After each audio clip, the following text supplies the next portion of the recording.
I saw the fluffy buddy. Oh my god, that was something great. Hop's about to beat Ash's ass in this upcoming episode, bro. I cannot wait. Holy shit. Oh my god. This was something. This was absolutely something remarkable, bro.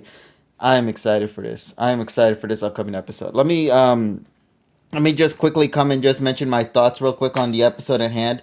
I loved it.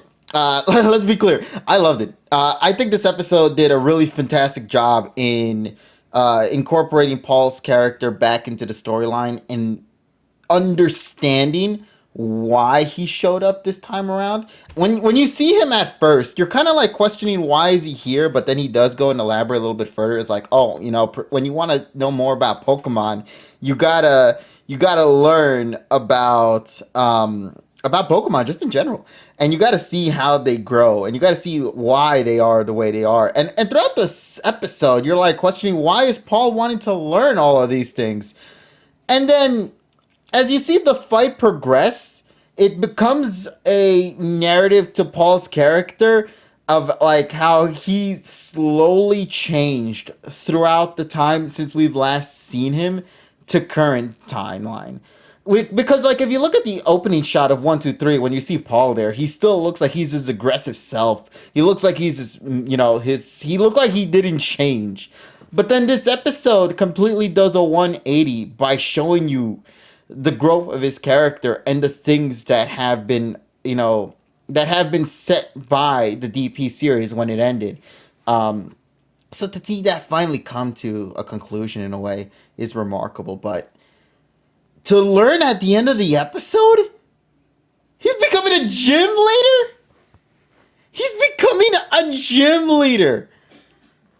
Paul, the man himself, is becoming a gym leader of some region. I don't know what. Maybe that's why Galar wasn't shown off. And that's because, like, oh, he's going to be a gym leader of Galar or some shit. And also, what typing is he going to specialize in? Like, these are the things I want to know about. But they probably didn't want to go too deep into it because that would leave a lot of questions that I think more people would prefer having answered. And just keeping it as vague as possible is probably the best approach. But, what else is I going to say? Yeah, just seeing him become a gym leader. I know there are things that we wish were addressed in this episode. I personally was hoping to see, at least like during the time when they were sitting down in the patch of grass, I was really hoping that maybe they would have talked a little bit more on Paul's perspective. Because we seen it from Ash's point of view, but like from Paul's perspective, as fans of Paul from the DP series, we knew his narrative, we knew his story, we knew what he was going for and what he was aiming for, and the things that he's accomplished, and of course, most importantly, the things that he might have failed at. So it makes you want to know about like the Battle Frontier specifically. Like, how did that turn out for him? Did he ever go and accomplish that goal with the BF saga? Now, of course, as you guys already know, for some reason, AG likes to be as represented as little as possible in the Journey series, so they didn't bring that acknowledgement up. So I'm genuinely surprised, and yet at the same time, not really. So that's just my take. But I did mention at the start of JN that I would like very little AG representation because I don't want them to tarnish what a goated series AG is. But it is kind of a little hurtful that we didn't at least get an acknowledgement on his perspective. That's why a lot of people were thinking that when Ash was talking about Reggie Ice and Reggie Steel and all that in the Go episode prior, and Ash was bringing those up, people were kind of thinking like, oh, why wasn't he brought up at all? Like with Brendan and all that, right? And then when you come to this episode and you see Paul's introduction and you're thinking, oh, they're saving it for this episode, right? And then it turns out that that wasn't the case. But yeah. Overall, Paul's character in this episode, I genuinely enjoyed. I liked that it was both as an explanation for what what Paul was doing to push Ash's character forward, but I also liked it that it was a great way to showcase Paul's progression and how much he himself has changed. And just once again shows, I think this is my favorite thing of any series really, with Pokemon, especially with JN. I know we have a lot of criticisms for JN, but genuinely speaking, I think this is one of the best things that they could do. It feels like a proper conclusion to a character. And as a Paul fan, I'm kind of hurt that it's only one episode. But let me be clear. I think it's because I think I got fed a little too much in the Sun and Moon saga. That when we jumped into this one, I was hoping that we would get just as much too. Especially because Paul is one of my favorite rivals out there in the anime of Pokemon. He's up there as like probably the greatest rival Ash has ever encountered in the series. And we are Generation 8 right now. And he's been since 4, bro. There has never been another rival that has been up there to that caliber of a well-written narrative for a rival, bro.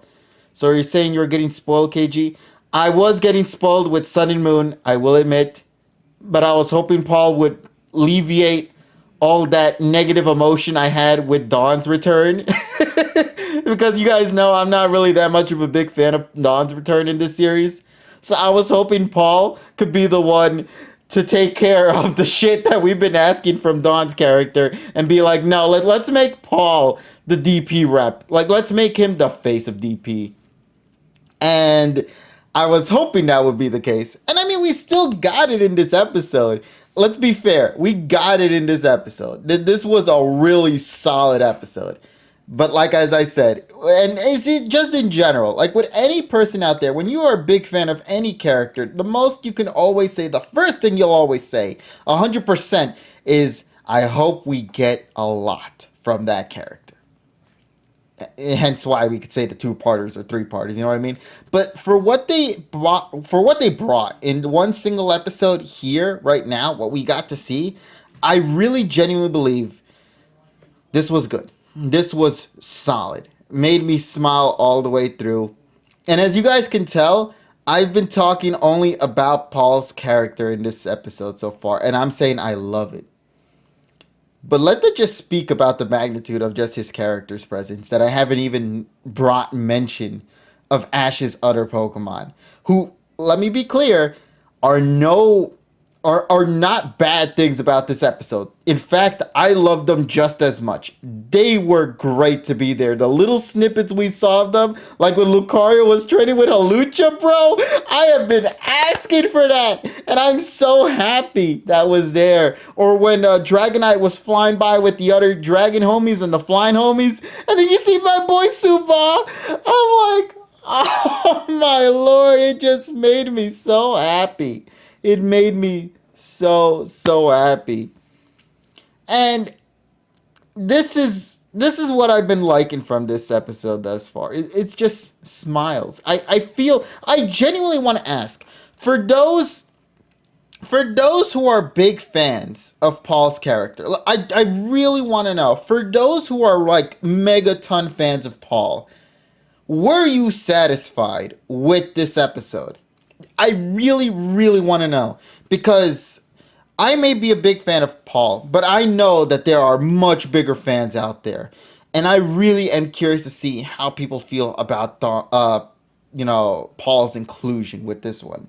I'm not saying like give it like a 9 or a 10. I'm just saying if you're just satisfied with what they gave you for the most part.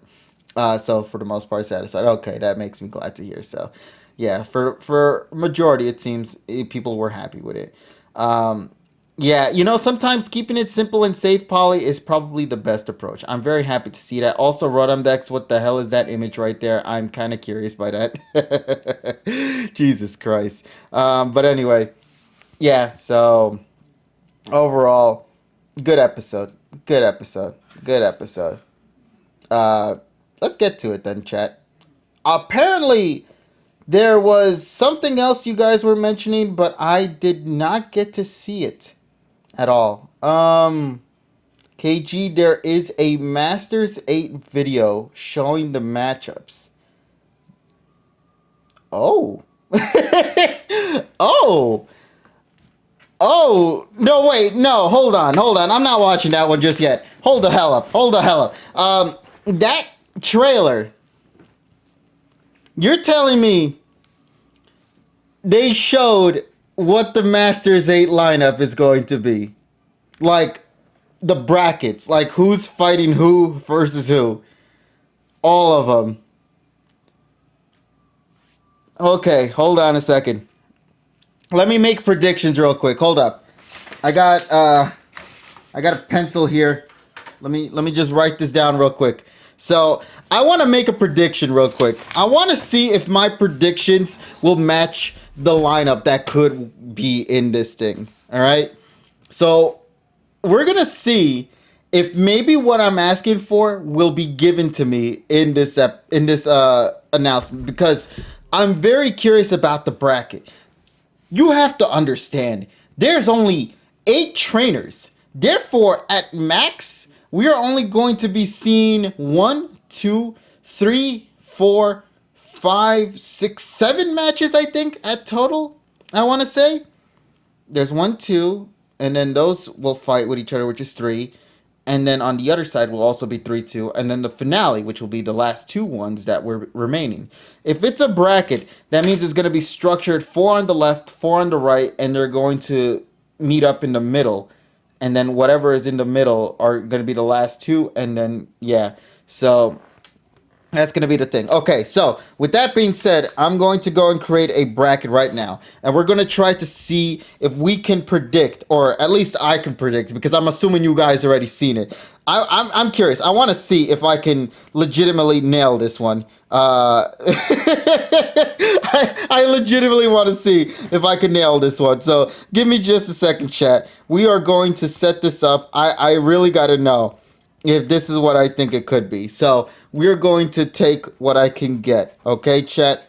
I apologize if I sound dumb or something, but this is just me being the silly Billy. Okay, so we're gonna see. I'll take what we got. I haven't seen it once again. Just to be clear, I haven't seen it. Okay, let's put Ash first. All right. Let's put Ash. Ash has to fight somebody. We all know that. According to the preview that we saw a couple of weeks ago, or I think it was like a week or 2 ago, I did see a shot of Pikachu using Thunderbolt on a Metagross.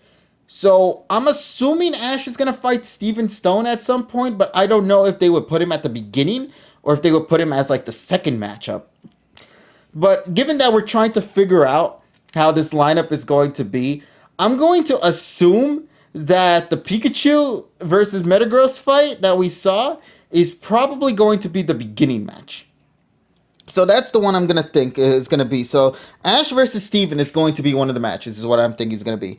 Let me see what else I can put in for this one. Here's where things get difficult because I don't know where to put Iris and Alon, because those are like the new generation boys. All right.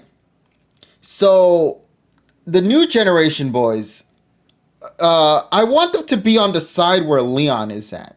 So, like, for example, I'm going to write here Leon, right? Leon is going to be on the right side while Ash is on the left side. I don't want Iris or Alon.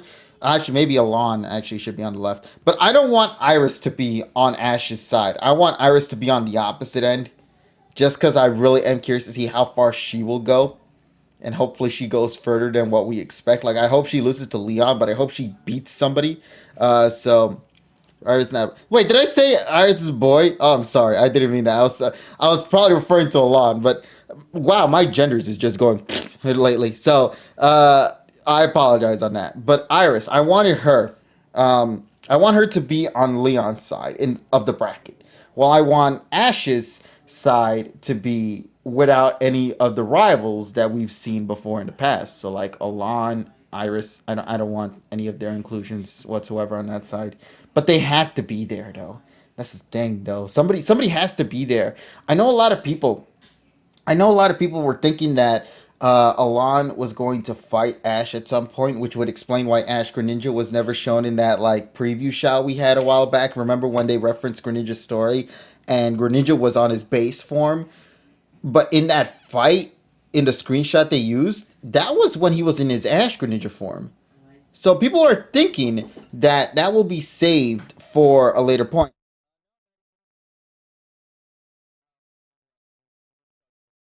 Apologies. So what was I gonna say? Alon and Ash is a fight that I think a lot of people were expecting to see, but I genuinely don't know if they would do it though, because at the end of the day, this is JN, and How long is this prediction rant though? It's probably gonna be for like a few more minutes. So I only just want to figure out which is for like the bracket for the 8. Let me try to see if I can at least nail it. Okay, I'm gonna be disappointed if this is correct though. But let's see. Okay, let's leave Leon by itself. There's one match I want to see. I want to see Iris go up against Lance. That is the one match I want to see so badly, because Lance is a Dragon Master. The whole premise behind BW and Iris's development, like, I legitimately want to see Lance and Iris fight each other. And I want Iris to beat the shit out of him. I want Iris to knock it out, bro. And she better. She better.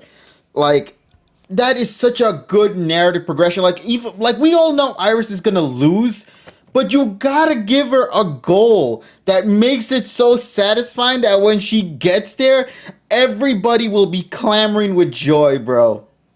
So I want Iris to beat Lance and prove to her development of a character, to show that she really has become the Dragon Master or the Dragon Tamer that she's wanted to be. And I think BW fans will be so happy with that change, bro.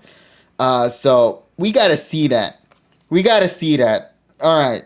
So because Iris and Lance is a fight I want to see, I'm going to assume that Leon is going, and this is gonna suck. I think this is genuinely gonna suck, because I said I want the two, Alon and Iris, to be on the right side. I'm assuming Leon is going to fight against Alon at the beginning, which is going to completely undermine all of what I just said. So, like, you know, the whole Ash Greninja versus Charizard rematch, but we know that Ash isn't going to use any other Pokemon. He's using his JN team, so if that's the case, what's the goddamn point to have a rematch if the one Pokemon fans want to see fight against Alon isn't going to even be present in it to begin with? You understand what I mean? So, yeah. That would make the most sense. Ash Greninja is a fucking fake. X, Y, and Z was a fake. Y'all were dreaming. That was never a real series. Hell, even that that Greninja plush I bought, if Enzo was here, he would tell you a hilarious story. He wanted to buy me an Ash Greninja plush, and he did on the Amazon store. But guess what? The Amazon store shipped the product, and it brought me regular Greninja. Okay, so that's I'm assuming that there is something going on with that one over there. He doesn't exist, exactly. Ever since I got this plushie, I've just always been on the assumption that Ash Greninja was always a fake this whole time, bro. So, yeah. No, XY was real. XY and Z was never real. But, yeah, that was always so hilarious to me. Enzo bought me an Ash Greninja plush, and it came as just a regular Greninja plush. It's always been over there on the side. That's just great. It's Tyrone's fan fiction series that somehow we thought came true. Okay. I apologize. Now, with that being said, that means there only leaves 2 champions left, and that would be Cynthia and Diantha, right? That's her name? Diantha from Gen 7 or 6, Gen 6. So yeah, it's Ash versus Steven, Cynthia versus Diantha, which would be a beautiful, beautiful match. Battle of the ladies right there. Leon versus Alon. X, Y, and Z bros are gonna get cucked by that one. I'm sorry. But Iris and Lance, though, if Iris comes out beating Lance's ass, ah, man, that'll be great. I hope this is the lineup. I feel like there could be some rearrangements. Like, maybe Diantha could fight against... No, but, like, I know a lot of people wanted to see Alon and Steven fight each other, but assuming from the trailer we saw with the electrical attack going after Metagross, I'm just going under the assumption Ash is fighting against Steven. Because I don't think any of the other Pokemon have electric Pokemon except for Iris with a Molga, but would you really bring a Molga to the fight of the Masters 8, though? So, yeah. All right. Apologizing, chat there. I gave you guys my bracket. That's my prediction. That's all I got to say on that part right there. Alrighty. So, can somebody give me the trailer, please? Can someone kindly give me the trailer. Somebody gave me a Bluey gift more than anything. Okay, here is the YouTube link. All right, so there we go. We got the YouTube links. I can't open it. Damn it. No, damn it. Donnie's icon is in the way. There we go. I DM'd it to you. Okay, I got a lot of DMs from folks. Okay, thank you though. Thank you. All right, so let's see. All right, I'm going to close this. Hold up. Let me go open this up fully. Hype full. Let's see it in action. All right. I apologize, chat, if you might have been thrown off by this. But, like, I genuinely want to have a lot of fun with predicting. It's rare for me to ever, like, do an anime discussion in a long time. Like, a genuine discussion like this. So, I hope people had at least a little bit of fun with that. So, yeah. I just got a shit ton of DMs with this one. So, once again, chat, before we begin, it's Ash versus Steven, Cynthia versus Diantha, Leon versus Alon, and Iris versus Lance. That is what I'm going to assume is the lineup for the Masters 8. I'm just going under an assumption here. All right? This is just an assumption. I'm just going to stream this real quick, all right? That is going to be my prediction. Will I be correct, though, is this question. I hope I am. I hope. All right, let's see it. Everybody ready? All right, I'm going to just count it down from 3, 2, 1. Let's rock. All right, let me just put... Okay, I'm just going to pause for a bit. There we go. Yeah, let's see it. Yeah, holy shit, I love that shot right there. That is great. Okay, I called that shit. I knew it. So these two are gonna fight each other. Shit. Oh my god. Holy shit. Oh no. Oh no. X and Y fans are going to be fuming out of this one, bro. He's gonna get his cheeks clapped, bro. But I got one, though. I got one. Oh, my God. Oh, shit. Get wrecked. You know, that just makes me more sad that Mega Charizard X and Alon are back. And then they're just like, we are back to the net. And we're out of the story. Oh, shit. Okay. So, Alon is a fodder. Yeah, that's pretty much it. Leon has... You know, I will lose my shit if they straight up defeat Leon, and then they're actually gonna give us the rematch with Ash vs. Alon. Like we were duped. Like we were duped. We were lied to. Like that shit would be hilarious. Like you thought Leon was the big climax? Watch when Leon gets defeated by Alon, the opening is gonna change. Instead of Leon's face in the fire, it's gonna be Alon with Mega Charizard X going up against Lucario in his mega form and Ash doing that attack right there. That is going to be the real fight. Y'all were just being duped this whole time. Calling that shit right now. It'll never happen. But bro, how big of a plot twist would that be if that was to happen? Also, that just means Leon's story has just been shit at that point, if it was to be the case. if they were to do it. So yeah.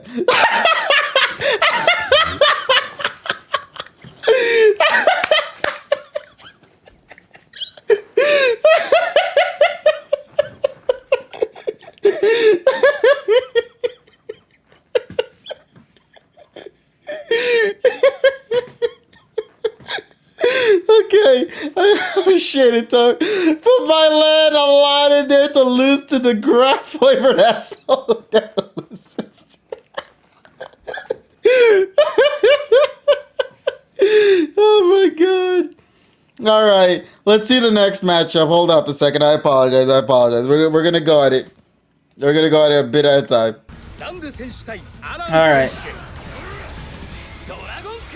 Yep, there he is, Mega Charizard right there. Oh, just versus regular. Okay, here's the next matchup. Shit, bro. What is this? What is this? What is this matchup, man?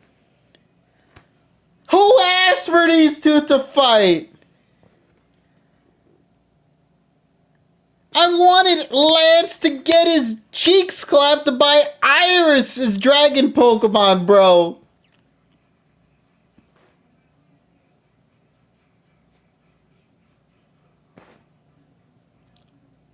Oh no.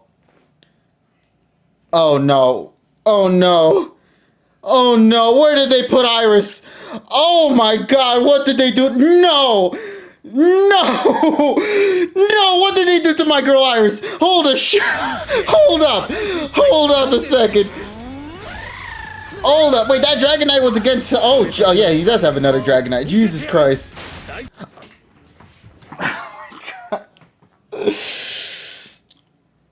Gee. No. Oh my god. Damn it, man. Damn, bro. That makes me sad. I wanted Iris to come out with at least one. Well, I mean, once again, the series could straight up do the biggest blue ball moment of all time by making it seem that Iris would lose and then she ends up winning. Like, this could be that, bro. Maybe. Oh my god. Oh my god. Please, Iris, I'm really rooting for you, bro. Like, please come out winning. Kick her ass. Listen, I love Cynthia so much. She's a wonderful character. We had a weird ass fan art that showed up a while ago on this side. But why is she going up against Iris in the first match, bro? That should have been the second match or something. I don't know. But like, I'm so frustrated with that. That is bad, bro. I'm so mad with that. Please, everybody, give your energies. Give Iris the W. Let's just hope. Everybody, please, just give me a W, man. Just give me a W. Iris, give her a W, please. Get best wishes. Come on. There's a reason why we call it Big W, because she is the W in that series. She deserves one. She deserves a W to represent. Generation 4 got enough representation from Cynthia as is. Let Iris get something fed for her for once, man. Just please give her this. But I guess with that being said, that also means that oh shit. Yep, there's the Mega, just as we saw. And there we go. That's the last one right there. Okay. So I got 2 right. All right, I got 2 for 2. All right, so this is actually pretty cool. I like that. I really do. That's great. I'm a little mad though because this isn't AG Steven Stone. This is X and Y Steven Stone, and they barely talked with each other. Like, that's my frustrating thing about this one the most. Ah, man. Like, I would have preferred Ash fight against another character. Diantha rematch, Ash versus Diantha would have been dope as hell. Or Ash versus somebody else, man. Like, honestly, Steven Stone probably could have gone with Alon, if anything, if we were to like reshuffle the shit again. Because the X and Y, the Mega Evolution specials, they had them fight each other before, and you would think, okay, we got a glimpse of it. Now let's see it fully blown out, and we'll go the extra mile by giving you guys the conclusion to that fight. And then maybe you can have Ash fight against Steven at that point. Steven has to fail to make Ash win. Yeah, so... Oh, man. Alright, well, I guess that's it, right? That's it? The Masters 8 right there? Let me see the bracket, though. Let me see where the matches are at, though. Hold up a second. Will they show it? Like, will they show how the brackets signed up? Okay, there it is. Okay, so... Yeah, just as I thought. On the left side, Alon and Leon. That means whoever wins against... between the battle between... Man, that sucks, bro. That sucks. Let me means even when Leon wins, he's gonna fight either Lance again or Diantha. And Diantha, I don't even think feels like a character that should go further than top 4, bro. But I don't want Lance to go back up there. Because Lance already fought against Leon, bro. Like, I wish that was shuffled around better. Like, I'm telling you, Iris should have been on the left side so that she would have made it to top 4. And that in itself is impressive. And then fight against Leon and lose. Yeah, that's the thing. And if Iris wins this battle, she's gonna get beaten up by Ash again. So, like, no matter how you see this bracket, it is disorganized narratively. Because there could have been so much better potential. If you were to have Cynthia and Iris fight, that battle should have happened on the left side where Leon is at. Because let's say if Iris did win, she would still probably be in the top 4 and then lose to Leon. And then Diantha or Lance could have fought against Ash. And honestly, I would have preferred Diantha winning that one at that point because I would have loved to have seen a rematch between Ash and Diantha. Like, that would be dope as hell. Or even a battle against Lance, the Kanto/Johto champion, Ash's hometown, home region. That would have been a great thing. Ah, man. Man, bruh. But now, that means Iris has to lose so that Ash fights against Cynthia to then get her destroyed by Ash to then fight against Leon at the end.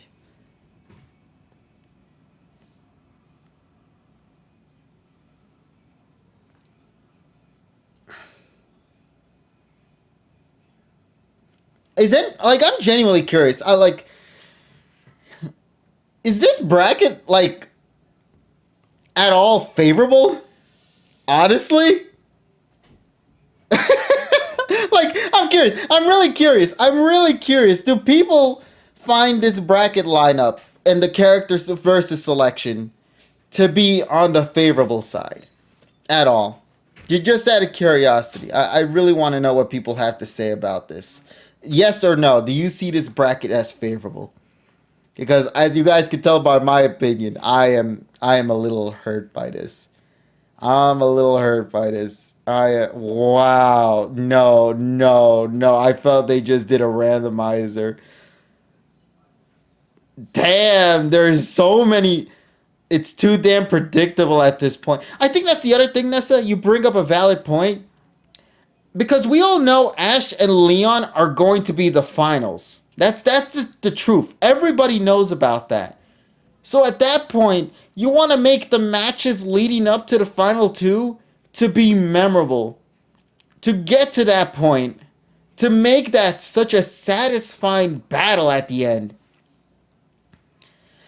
But these matchups, though, feels so bizarre to me. I love that the Masters 8 are here, but I genuinely think this roster should have been looked at a second time, seen how they were written in the story, and then tweak it up a little bit more. So I'm going to make one last prediction, and we're going to see if this is going to come true, okay? Ash versus Steven, we all know Ash is going to win. Leon versus Alon, we know Alon's cheeks are going to get clapped. Cynthia versus Iris, though. Man, I want Iris so much to win. I really do. But I wanted her to win on a battle against Lance, though. That was my biggest thing about this. I wanted her to win against Lance and then get her cheeks clapped by Leon. But, like, Cynthia has to win this one Because I think fans of the series wanted to see a battle between Ash and Cynthia.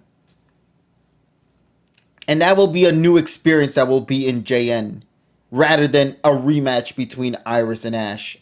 Again.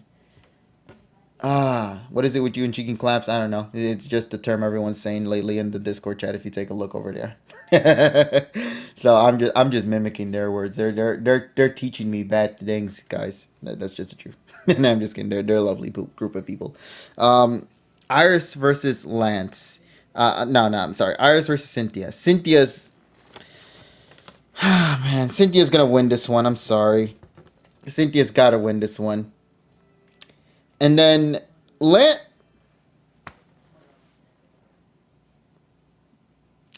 is such a horrible. Like, out of all the 4 matches we got, the Lance and Diantha one, I think, is probably the most insulting out of it all, bro. Because it just doesn't genuinely feel exciting for those two to fight. It's the most out there, outlandish type of battle. But personally, I want Leon to not Leon. I want Lance to win just so we can see a full match this time of Lance versus Leon. But having Diantha come through to also fight would be pretty dope as well. And honestly, UX and Y fans need something. Because y'all got nothing legitimately in this one. Your 2 X and Y reps are getting destroyed round 1. So to accommodate that, I'm going to give Diantha the W for this match, bro. And then Leon is going to beat the shit out of Diantha, and then Ash is going to beat the shit out of Cynthia. And then I don't really care who wins at that point. Oh, man.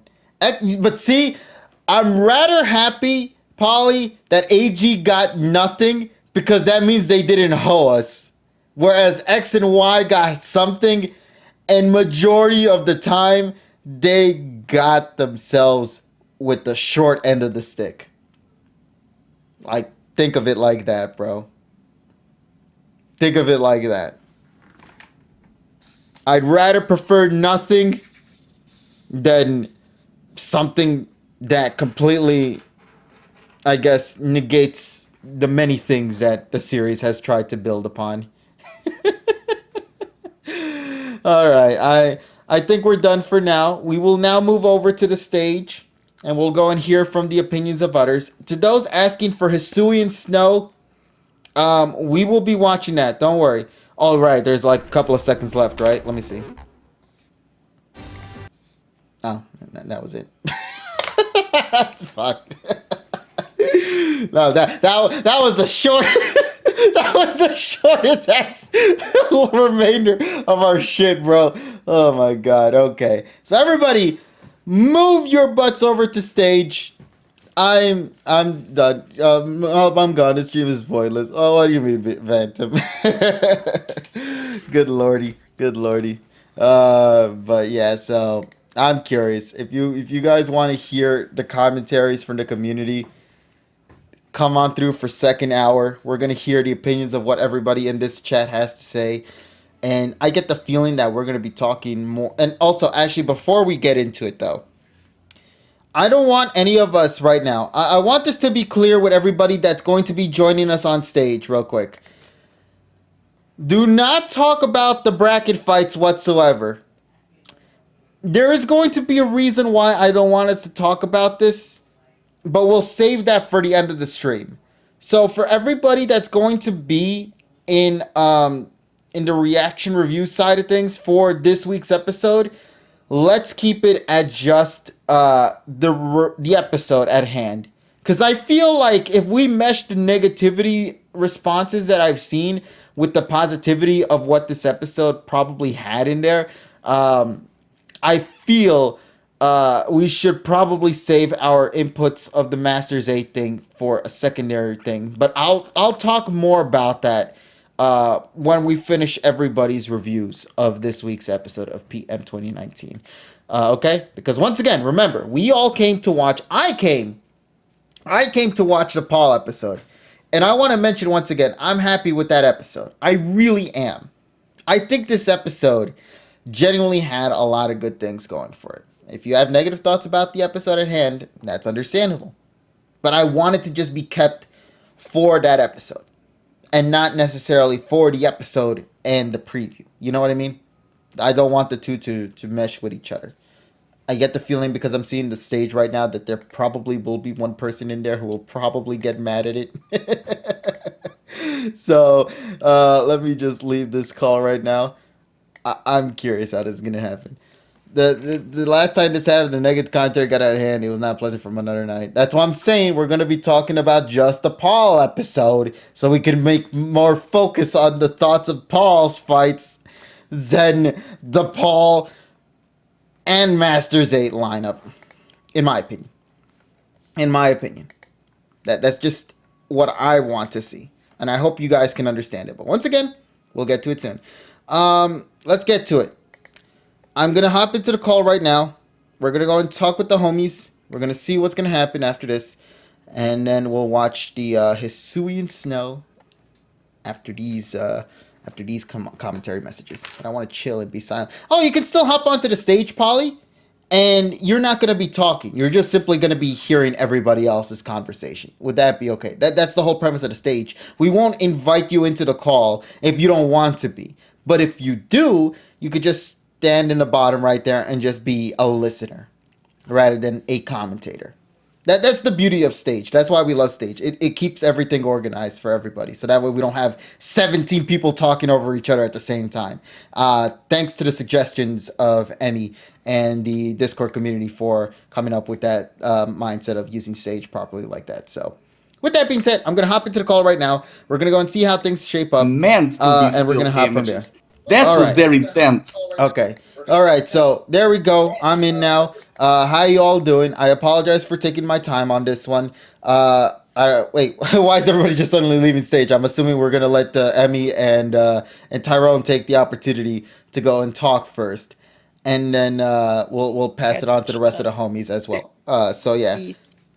So all right. So let's see who we got in this call. Oh, hey, Nessa. Hi. Okay, so I didn't even see you. I was just paying attention most of the. I'm not used to this setup, and then I was like, I can't even raise my hand. It just goes me straight to speak. Yeah, that's why it caught me off guard because I was like, "Oh shit, right? You can do that now." I was trying to just let Emmy know, like Emmy, it's like I can't raise my hand. It's not giving me the option.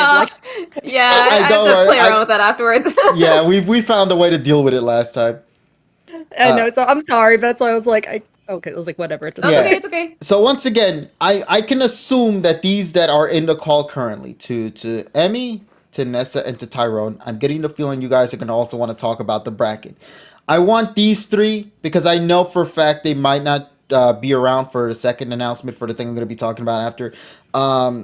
To be around for that, so I would like for them to talk about it here. But to everybody else, though, once again, just as a reminder to those in this call right now who are going to hop into stage later, just only share your opinions when it comes to the Paul episode at hand. That's all I'm just asking. And then we'll carry on to the second act from there. I'll go more in details because I want to keep the episode and the preview. Oh wait, you're saying the community. You're saying the community needs to talk about the episode, not the bracket. Yeah, both of us. Yeah, because once again, I think it's going to become weird when you're talking about two different things and they clash with one another. No, I think it'll get a little chaotic on that aspect. So I want to branch it out to two separate topics in itself. I'm here to talk about the bracket. My bad. No. That's what I'm saying. Those in the call right now. So you guys, you guys will talk because I assume you guys won't be around for much longer. Yeah, not really. So that's why I want you guys to share. Yeah, I gotta get dinner after this. But, yeah, exactly. So that's why I want you guys to share your inputs on that. So once again, let's say hello to the peeps in this call. We got our buddy Emmy, we got our buddy Nessa, and we got our other buddy Tyrone as well. So we're going to go and take this opportunity right now to take a little bit of time to talk about the episode at hand and then the bracket. But which out of the two do you want to guys talk about first? Or which is the one you want to talk about? I'm going to be real with y'all. I'm saving most of my thoughts in the episode during the pod. I mean, you just want to talk about the bracket, basically. It was Paul showing up. I mean, Okay, yeah, okay, I understand It then. happened. It's. I guess it's nice. It exists. It weirdly. I can't. It weirdly is plot related, but it feels like filler. I don't know. Okay, um, so I guess Nessa Yeah. and Emmy, would you guys prefer to just talk about the bracket right now, and then I'm assuming on Monday, if you guys will be around for that, you can talk about the I, episode at hand. I'm cool with the bracket because I guess maybe because I was like I wouldn't have said much about the episode anyways. Cause I was Yeah, like, let's I go. feel everybody's mind right now is about the Oh my episode. God. Okay, so let me give this as an opportunity for you guys to sit down and talk about the bracket for a bit, and then we'll move on into the review at hand from the community. Then, if that's okay with you all. Okay. All right then. Yeah. I already shared my inputs. I already gave my bracket list down. I shared what I wanted to see, and I shared my opinions on what I saw. So I necessarily can't contribute much more than what I've said thus far, which is why I want you three to take care of this session here and share your inputs on what you thought of regarding the bracket lineup for the Masters 8, and then, of course, any other thoughts regarding the Masters 8 tournament that's going to be happening next week, apparently. Yeah, we're Yeah. reaching the big moment for the Masters 8. So, who in this call would like to start off first to talk about the Masters 8 bracket? I'll get it out the way now. This is the Okay, most Tyrone, garbage go ahead. bracket I've ever seen in my motherfucking life. Okay, so I'll pass this on to you, buddy. Take it away. I can't believe Journey's found the I'll one be right way. back. I can't believe Journey's found the one way to fuck everybody over at once. I saw so many brackets. I saw so many brackets on Twitter. So many different, like, the fans were making brackets. Even the worst bracket to me was better than this. This is straight up garbage. I don't even know how the fuck. What was the point of this? Who is this for? Who is this bracket for? Like, legitimately tell me who sat there and was like, ooh. I don't know if it's maybe they wanted maybe the staff wanted to get into the spirit of like the tournament. So what they decided to do was literally draw names from the hat and see who goes against who on some like legitimate tournament shit. But you know, when you're writing a narrative, you can't really do that. What if you? I don't. Were they trying to be fair?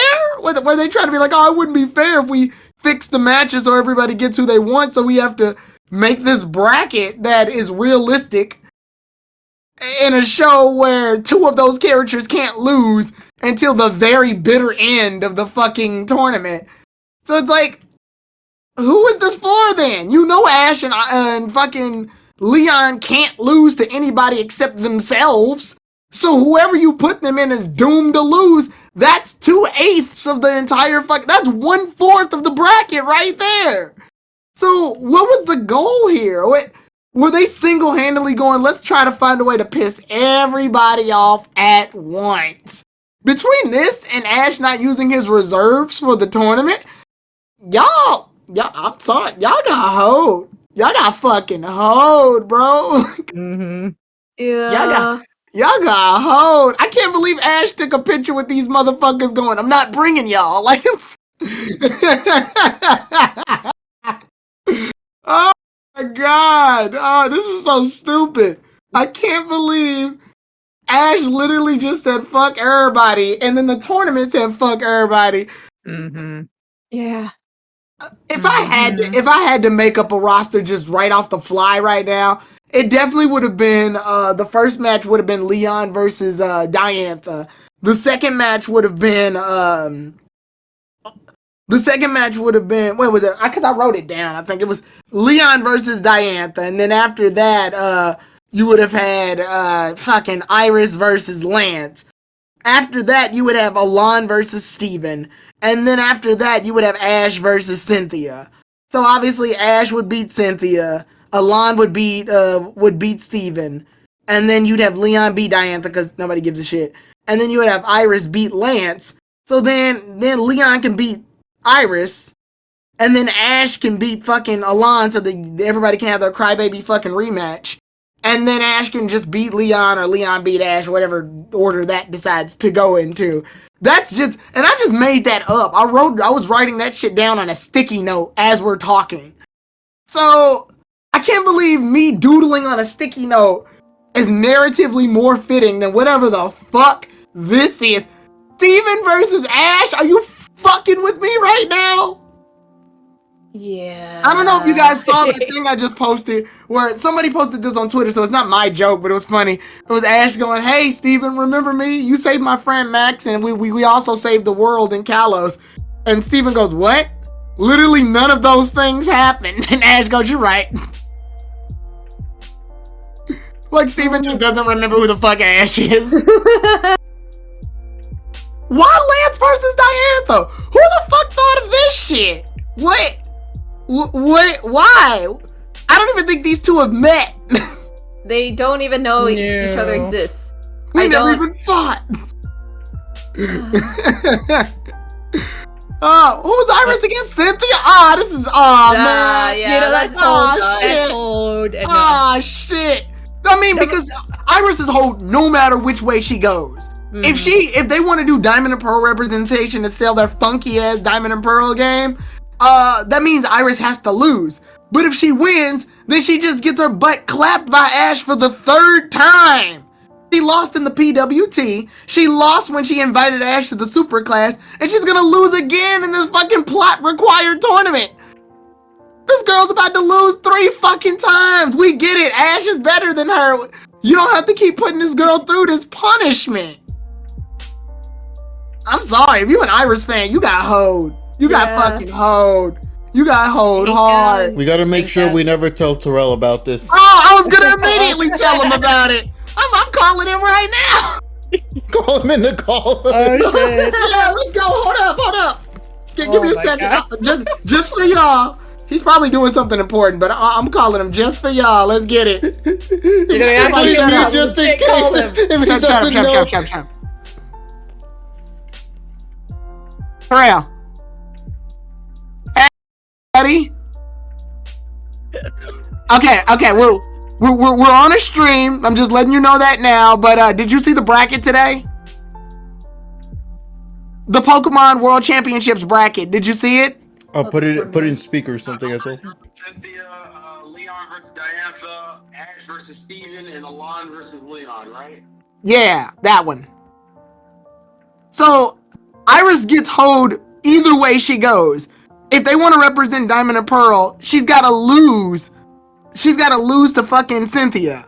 But if she wins to Cynthia, that means that Ash has to beat her for the 3rd fucking time in a row. I think I can accept the loss to Ash if she wins against Cynthia, because at least they have history based off of Best Wishes, because they met in Best Wishes, and she's somewhat mentored her in Best Wishes. So I could take the loss. I could take a 3rd loss from Ash if she beats Cynthia. What if she loses to Cynthia?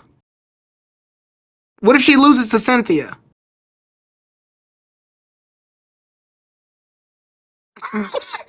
Man, silence is gold. Damn. He hung Well. up.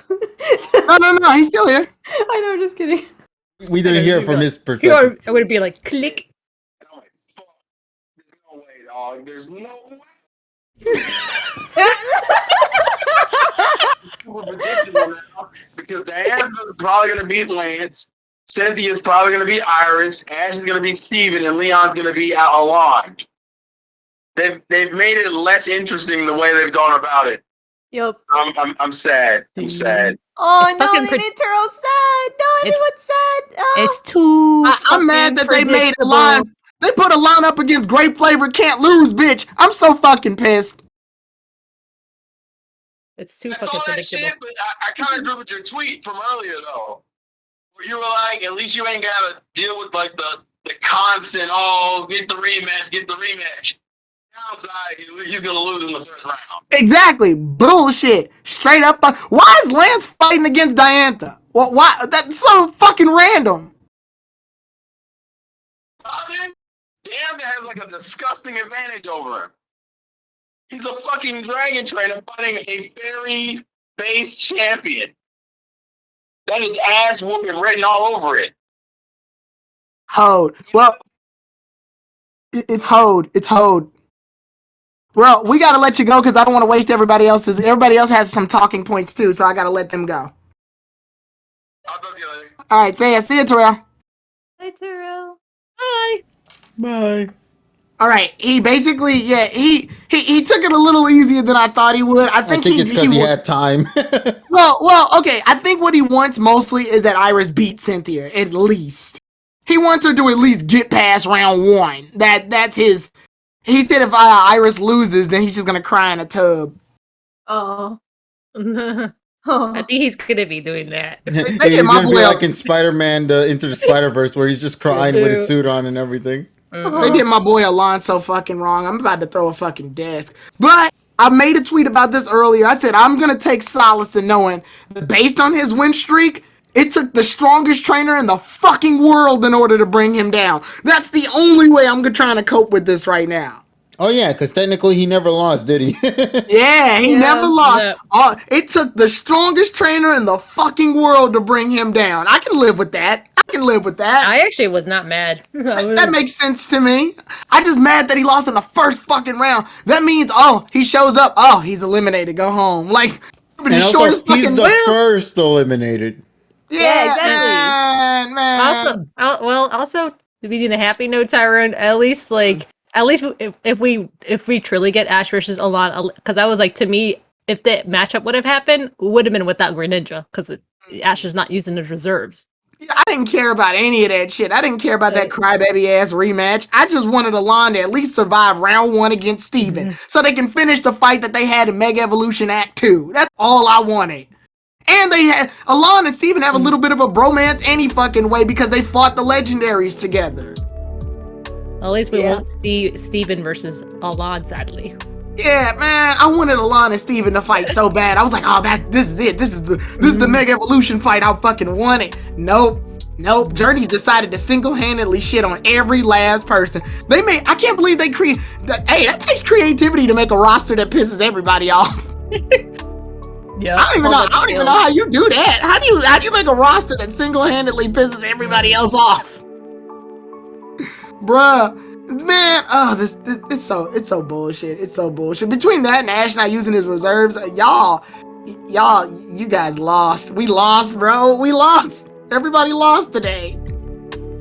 It's so fucked up. But to end my point here, like I said, you know what? Fuck it. I'm gonna celebrate Alon until he gets eliminated. So that'll be his shortest plane trip. That'll also be the shortest time to celebrate because you got it the worst out of everybody. Yep. But you know what? In order to represent Alon in this world tournament, since they drug him here anyway, I was gonna do some video. We were gonna do a watch party. I was gonna probably do a watch party with the community at some point where we watch all the 4 of the Mega Evolution acts and put some respect on my man's name because this is fucking garbage. You know what's funny to me? You know, oh, go ahead, KG. I was just gonna say what's funny to me is thank you for the follow, by the way. Thank you for the follow. But hey, gamer. The funniest thing to me is that they're replicating the X and Y League fights. Alon's battle's going down, and what's happening while that battle's going down? Ash's battle. That was what I was gonna bring up. Doesn't that remind you of a certain Trevor battle with Alon? Yeah. Oh, how the turns have tabled, bro. I knew this when they would do this. I was gonna bring that up. I was actually gonna bring that up though, because they made a meme out of that too, where it was Trevor, Shauna, and Tierno. And he goes, "How the turns have tabled," and then Alon's go like, "Who are you guys again?" Oh my gosh. And then probably we won't get the full battle if we're gonna get Ash versus Hop. So if they cut some of that back, I'm gonna be so fucking this show's garbage, bro. They that's are gonna though. happen. That's gonna happen. That's 100%. I saw the animations to that Diantha versus Lance fight. It was doo-doo as fuck. Man, this show is garbage, bro. I was gonna say, especially of from X and Y, because when that first was Trevor versus Alon fight, that also was mostly cut or something like that. I was like, I'm pretty sure that just means they're representing XY's battles in a nutshell in the league. Remember, until we got to the important battles, aren't real.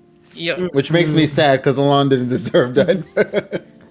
He ain't no Furfur trainer, damn it. He's mother trucking Alon, and this is what you do to him, bruh. Off-screen battles, woo! Yeah, but it's okay. He's the first off-screen battle. Fine, he's the first. Bruh, and the last. At least we won't see him get murdered 100%. So, but, exactly. to end my point, because I got to get out of here. Y'all got hoed. I'm sorry. This is gonna be a slog to go through. This tournament is gonna be ass, bro. I'm. Some people are sitting here defending this shit too, and I'm just like, what? And KG, you could probably already know who. Yeah. Yeah, man, people are defending this shit. I'm just like, what? Listen, to each their own. I'm not gonna dabble into it. If No. You're entitled to your opinion, but at the same time, you know damn well. Yeah, I know. I'm just not gonna bother by it. I already expressed my thoughts. Let's leave it at that for me. Trash, bro. Straight trash. But all right, y'all go ahead and take it away. I'm out of here. All right, homie. Take care, buddy. I'll probably just like listen in the background or some shit. All right, with the lo-fi music on point. All right, see ya. All right, let's see the next ones come in then. And, Nessa, Emmy, what do you guys got to say?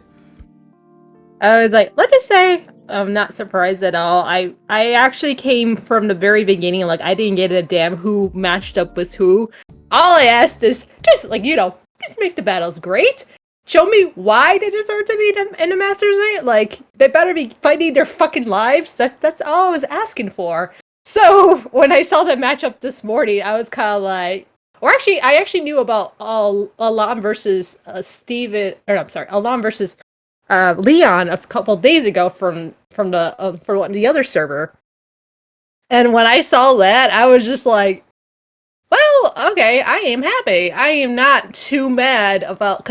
Because already, back in my mind, I was like, let's say we do get the Ashen versus Alon match.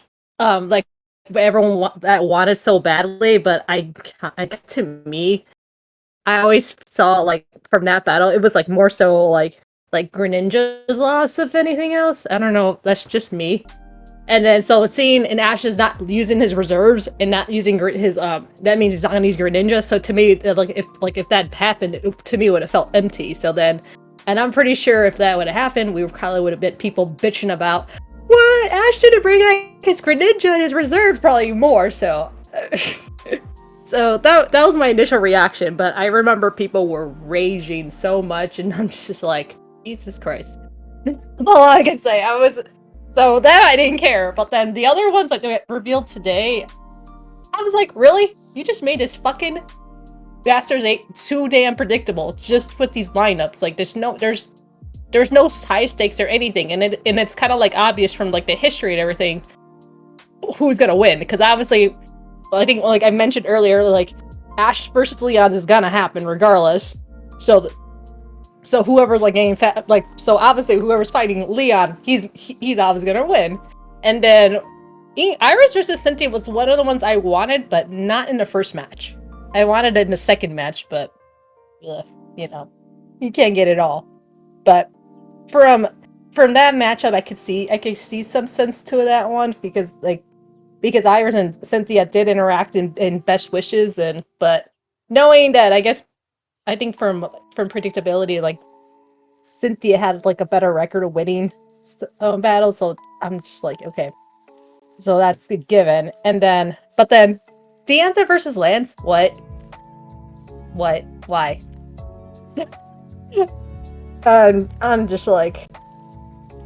And from the context from that battle, like, Deantha's been shown, like, even though she's a strong champion of her own, but she was nearly beaten by Ash, so it'd be no surprise. I think they're probably might favor Lance, because he was saying he wanted to rematch Leon again, and I think they're gonna probably might go through that, so I feel like Lance is gonna win that one, and then of course, if that happens, then Leon's gonna beat Lance again. So yeah, there just goes everything. They just made this whole damn thing predictable. So not surprised. I'm not surprised, and then also I'm just like, the only thing is at this point I'm just like, you make the battles good, then I'll be happy. But yeah, I'm just kind of like, but this trailer didn't ruin my day, so that's one good plus. Alrighty then, and then last but not least, then thank you for sharing your input, Nessa. Much appreciated. Emmy, what do you got to say about the bracket? All right, why does this series keep making me sad? I was so happy by this episode, and then I watched this preview, and now I'm sad again. What the heck? Everyone's making predictions of like Like, oh, who's gonna battle who? I'm making predictions of which battles we're gonna see. Are we gonna see these No, we're not! Like, look at next week's episode. It's the X and Y start of the, like, league all over again. I won't be surprised if there's another battle where, like, it's not focused on Ash, and then Ash and Go get lost trying to get to the stadium or some nonsense like that.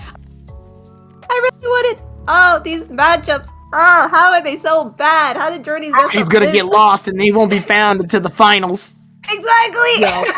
That's exactly what's gonna happen! You know for a fact, like, Go's gonna get distracted trying to catch a stupid Pokemon that he's not gonna use, and then, like, what's gonna happen? Oh, at the end of the episode, we see the PNG file of someone's Pokemon falling down and the battle's declared. Wow! What a good Masters 8 battle, such good, wow. So impressed. These matchups. These matchups are so bad. Oh my gosh. Like, let's start with Diantha and Lance. No one for that.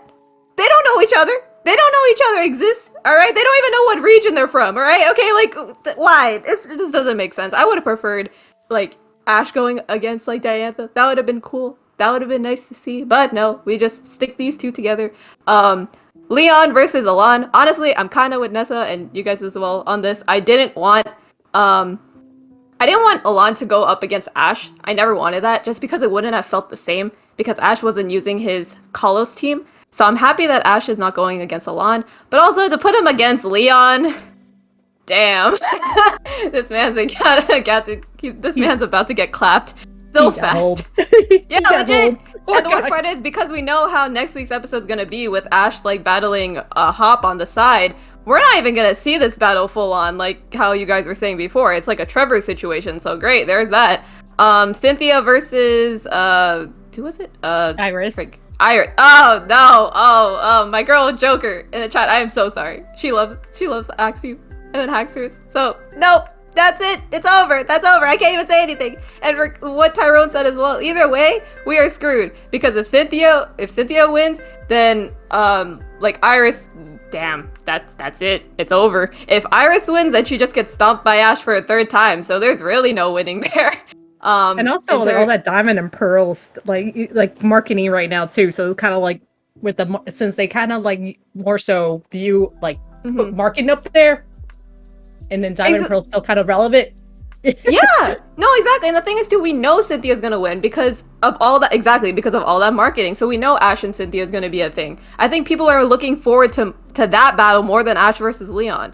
It's like the writers looked at, like, the Masters 8 and they knew for a fact, okay, so we know that Ash and Leon is gonna be the final fight. So let's just do whatever. You know, who cares? We have a good, like, roster of people. Let's just put them together. It doesn't really matter. Everyone's just waiting till the end, right?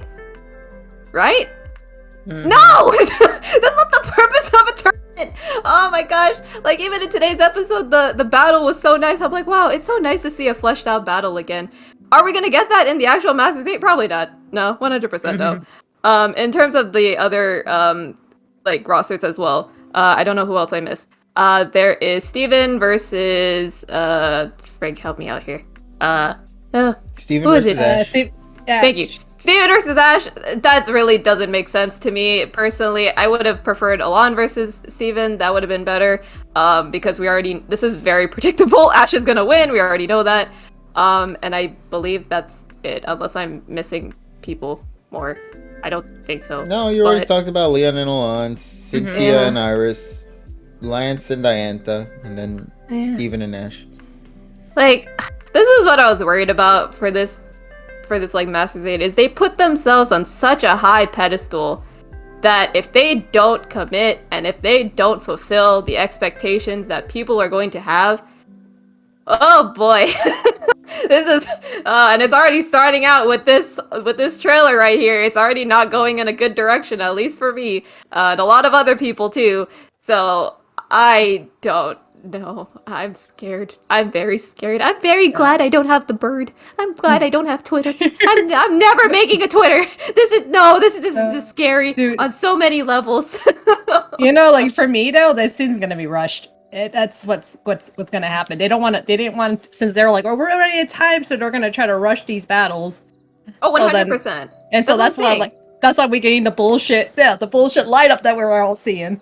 That's what I'm saying. Like, watch like Cynthia versus Iris. Like, I would call that an important battle to watch. But watch, like, it's gonna be some stupid nonsense with something in the background being like, oh, where did Gengar go? Oh, wait, no. Where did Grookey go? Oh, God, we lost the monkey. Oh, no, he lost his stick and broke or some stupid nonsense like this. Yeah, like, bullshit.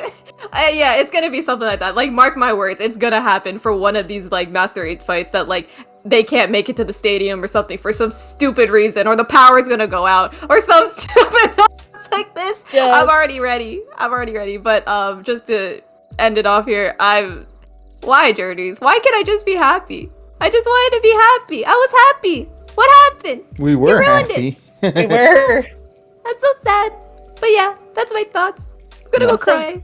I'm so glad I'm still in Cloud 9 too. Like, so something else happened to me, so that's why it's like that. This did not ruin my day today, but Great. I'm glad to hear. I know. So after when it wears out, then I'll probably be like, yeah. Sad. But yeah, that's it for my thoughts. So Alrighty. Yeah. And to everybody here in this first portion, thank y'all for sharing your inputs on the PWC's climax. But now let us transition our mindset into this episode of PM 2019. So with that, once again, as a reminder, we're going to just simply talk about this week's episode of PM 2019 first. And then I want to see how far we get into the stream to see what we'll do for the bracket stuff. Because I know a lot of people have different opinions on the bracket, especially knowing that this is going to be such a major arc.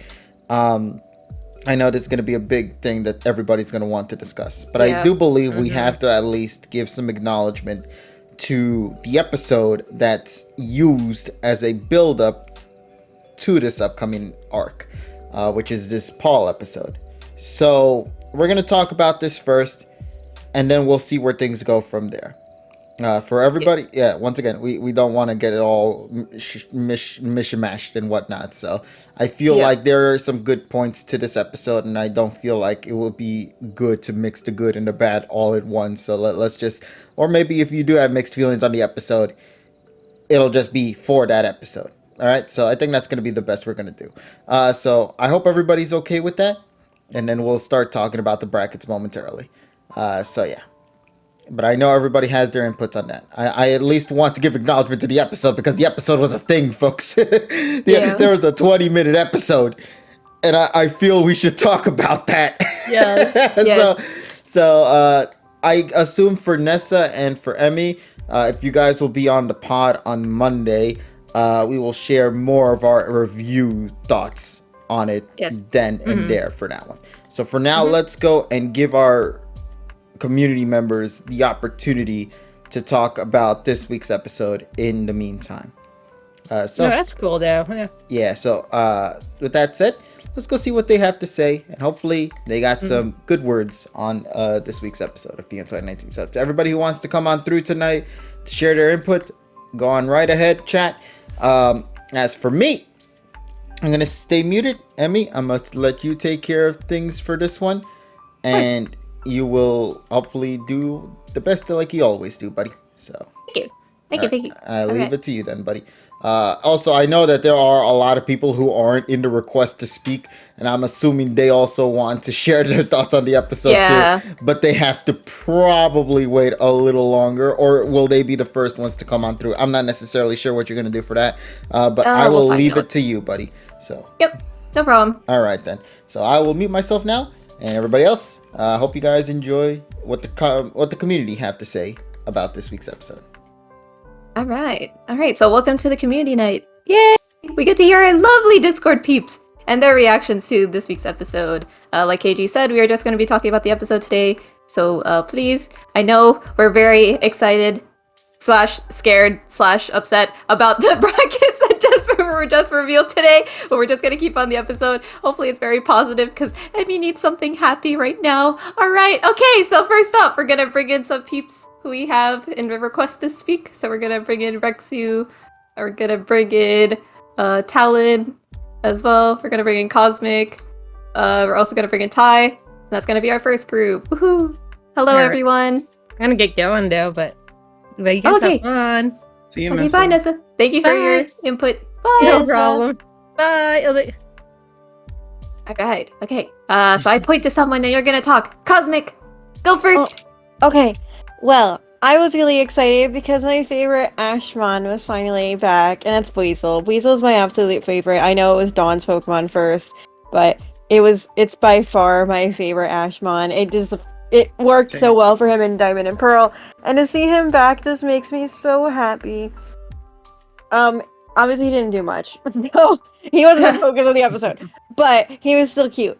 I will say this: I thought the episode was really well put together. I do feel like Paul appearing was a little weird. I just kind of felt like the episode probably could have happened without him in the episode, but that's fine. I love Paul, and I'm so glad he's back, so I'm not really complaining about that. I'd say my only real complaint was with Lucario. I thought that we got a good screen time for Gengar to learn a good move and to learn Will-O-Wisp, but I don't know, I just felt like Lucario learning a new move just kind of seemed random. Like, give the focus to Gengar for once. It's okay, Journeys, it's okay. It's okay. Like, Lucario's got his moveset. We're good.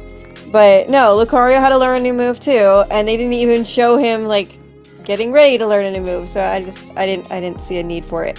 But I do think that the episode was really well done. I thought the flashbacks, I loved the interaction between Paul and Infernape. Yes. I thought that was really well handled, because now that Paul and Ash have a mutual respect for each other, Infernape and Paul have a mutual respect for each other. I thought that was like really interesting that they had, because like I really love to see that. So that was like a nice touch of DP that nobody really wanted or asked for, but like it was just really nice to see. But yeah, if I had to give a rating to the episode, I would give it probably like an 8 out of 10. I thought it was good. Yes. I would watch it again.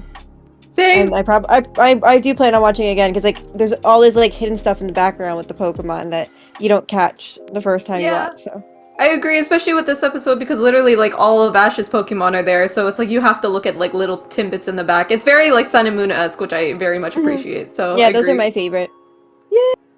All right, thank you, Cosmic. I appreciate it. All right, okay. Next up, Ty. Go next. Will do, honestly. So I also appreciated this episode. It brought a lot of good things, and with those good things also came like some of those bad things where it's like, okay, but these things could have happened a little sooner. Would have been nice. So the Gengar learning a new move was great, especially the way they went about it, because this is I think Will-O-Wisp is a fire type move. Yeah, so at least with Will-O-Wisp, it was created that they, Gengar was so attached to this like fiery energy that the fire types were bringing off. So I thought that was really like interesting that, even though it is a more colder mon, like body temperature wise, it still got intrigued by them and then learned from them and created this. At first, when I first saw it, the way that they animated it, I thought it was Infernal Parade. So that actually would have been cooler if he got Infernal Parade, even though that's exclusive to Hisuian Typhlosion. But I'm glad to see Gengar getting a lot more representation and a lot more shine, even though this feels very last minute. Lucario, I feel like I would put that on more of a con list of, why are you learning a new move now, especially Bullet Punch out of all things? Like, I guess it replaced Steel Beam because they just didn't have a need for it anymore.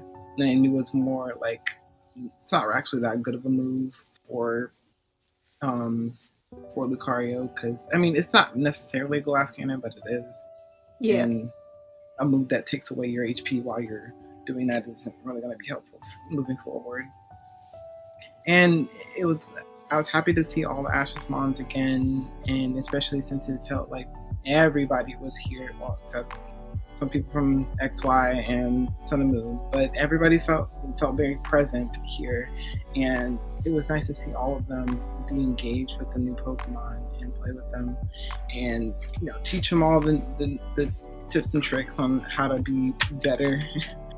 It's one of those things where, again, I wish this was something that would have been brought up a little bit earlier on how Ash's older Pokemon could instill something in and work together to formulate new things. And Ash himself in this episode, I thought he did a lot of cool things. Really got creative during battle. Really nice for the writers to decide to make him smart. Mm-hmm. Again, better late than never, I guess.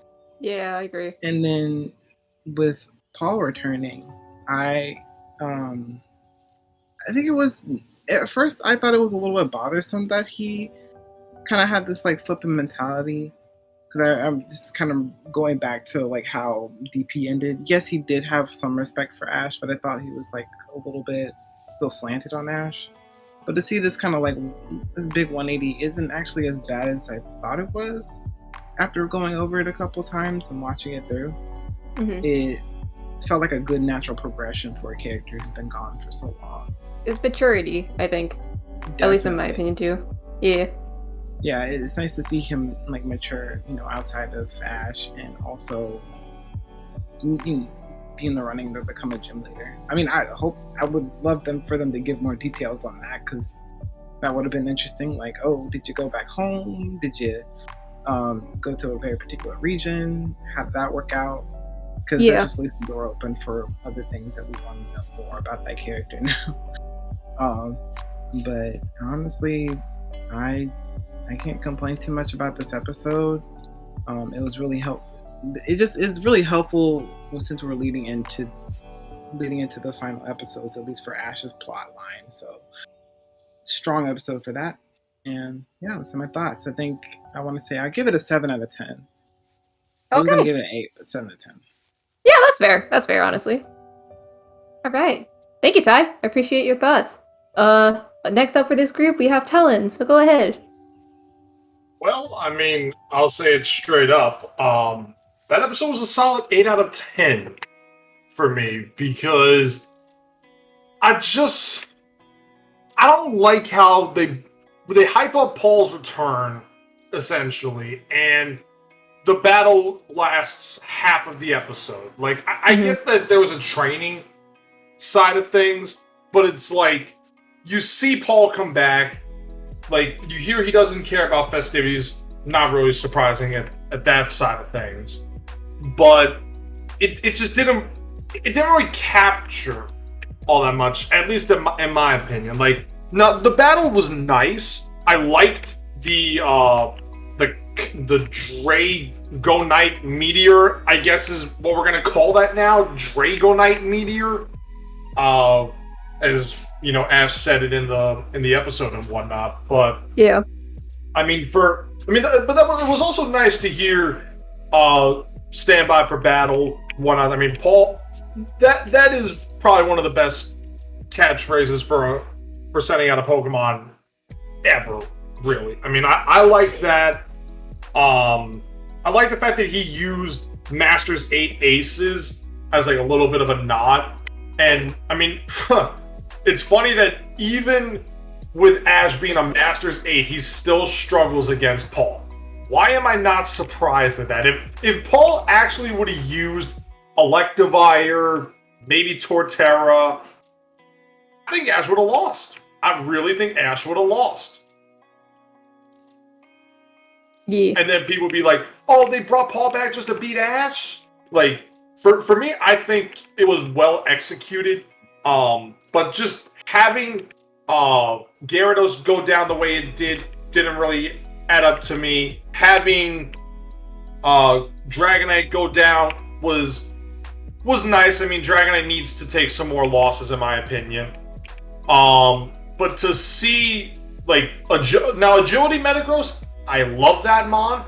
If only they would have allowed weakness policy in the anime. If they would have shown a weakness policy, oh my god, that would have been so much fun as a competitive Pokemon player to see. an agility weakness policy metagross would have been the nail in Ash's coffin, and probably his confidence.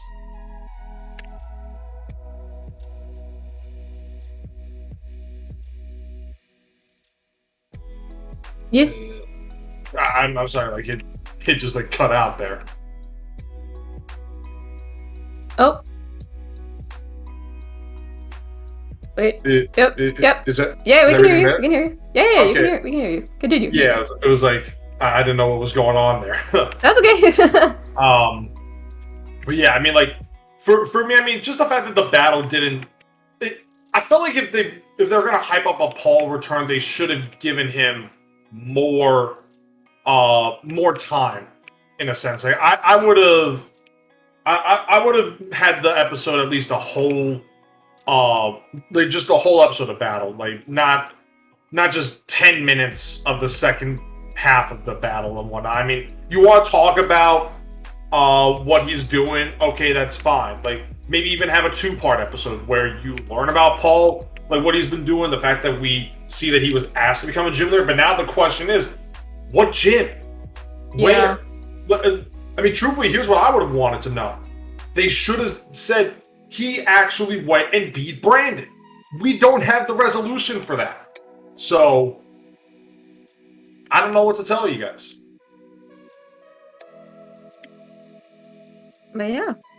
I mean, yeah, it's true. Honestly, I think we need we need more confirmation on that. I mean, it's nice that he's becoming a gym leader, though. That's very much like good development for him, at least in my opinion. But yeah, it's a matter of like, well, where? Like Gen 9 question mark? I highly doubt it, but that would be very interesting actually. But yeah, do you have any other thoughts for the episode, Talon? Honestly, I don't right now. But what I will say, at least if I can say it right now, is that I wanted to set up the stage for you, but I just didn't know if that would have been overstepping. No, you're good. You're good. I usually do it anyway, so it's fine. But if you did it, that's not a big deal either. But thank you anyways. Not a problem, guys. All right, so thank you for your input. And last but not least for this group, we have Rexu, so go ahead. All right, I'm gonna make this a little quick. Yep. Overall, I thought the show was really nice. It was cool seeing Ash's old minds vibe with his journey teams. Specifically, I loved his fire types interacting with Gengar and teaching him Will-O-Wisp. That took me by surprise. I'm like, oh wow.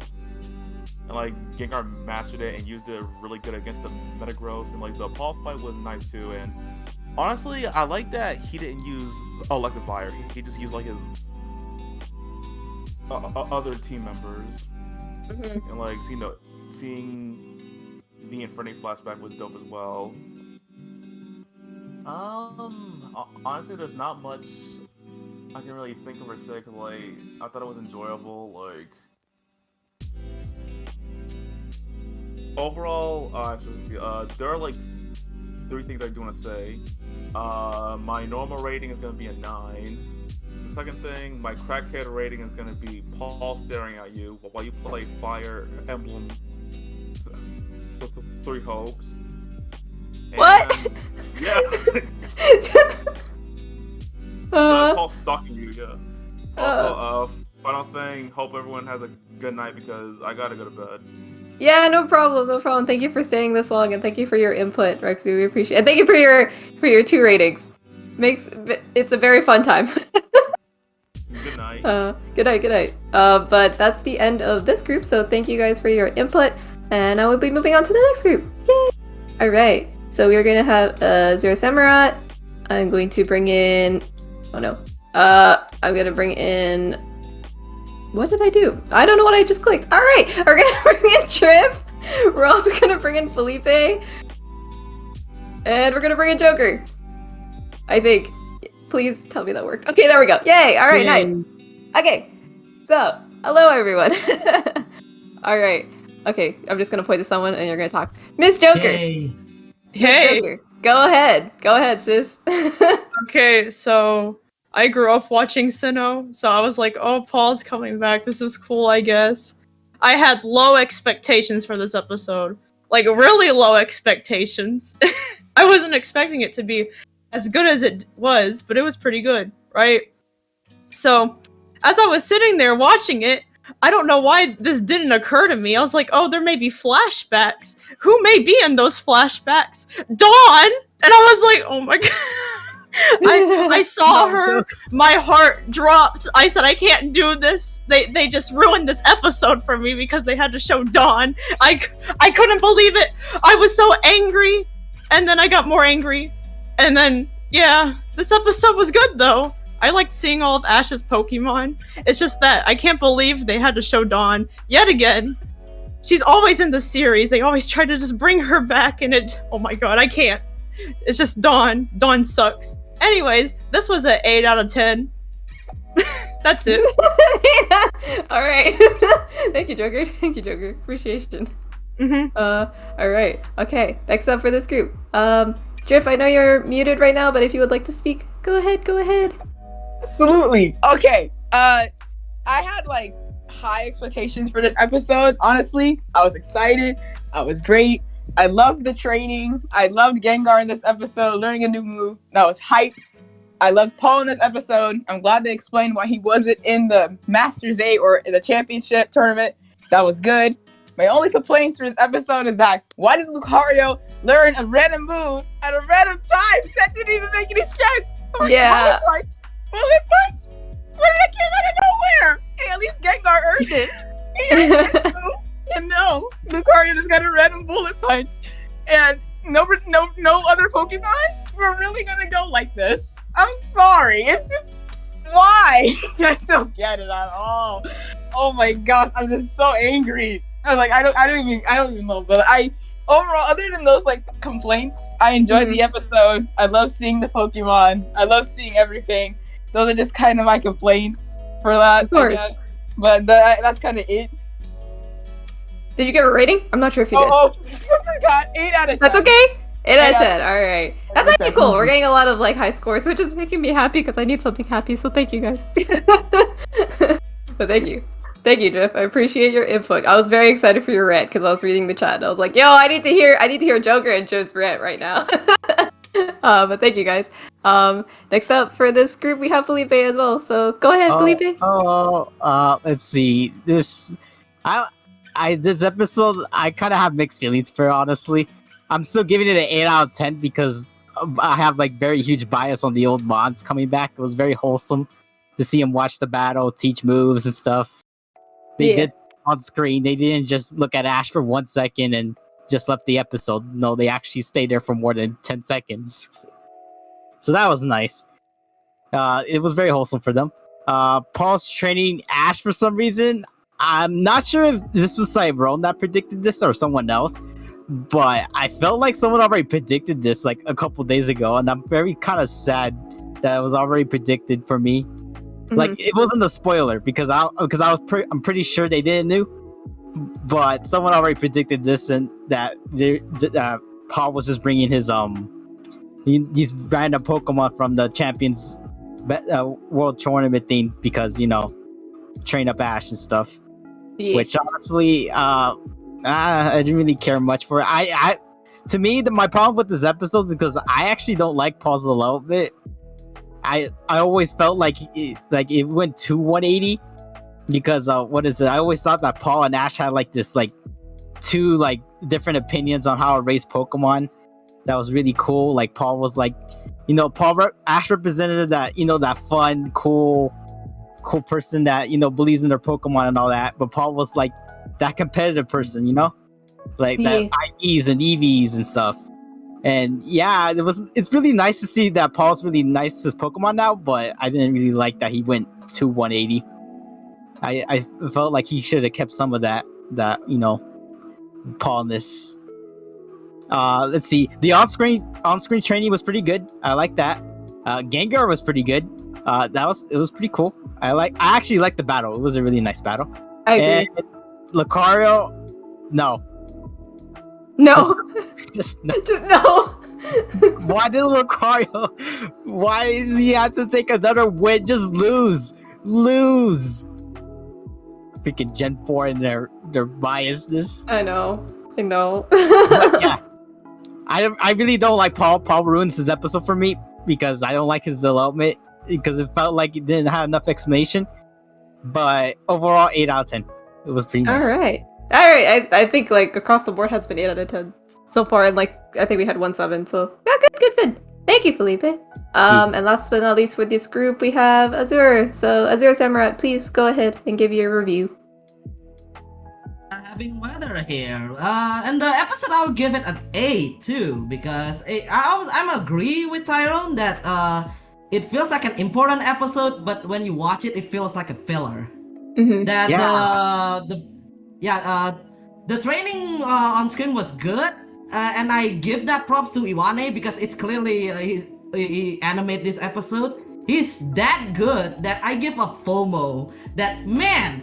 What the Sun and Moon team gonna do here? With Ash's new team, except what is that? Give him a buffet to treat him a buffet again every time he goes to Alola. Now, with the training result, I like Gengar actually getting a new move. Yeah, Lucario was. I think they do that because he's way too OP with Steel Beam. He's comically tanky. With the move that cut off its HP, just like, nah, we're gonna give it Bullet Punch. The plot armor already bullshit enough. And Dragonite, I was hoping that Paul actually gave us advice that, oh yeah, your Dragonite have issue with charging its move ever since with Hyper Beam. Now Hyper Beam, Hurricane, and Draco Meteor take too long to charge, and they didn't address that. I was not good for that episode. And overall, it's pretty good that also about Paul being a gym leader. Is Maylin gonna retire from her position? Because the last battle we see Maylin, she got high. So who knows? And for the next episode, I guess that will about to get punted to the next universe by Ash. So that's it. In the end, it's an enjoyable episode. And it is pretty much feel like a filler, but even though it's important. Yeah. Thank you. Oh yeah. Did you give it I think you gave it a rating, right? You said 8 out of 10 as well, right? 8. All right, so we have 8 across the board. Nice. All right, thank you guys. Thank you guys for your input. So we're gonna move on to our last group of the night, actually.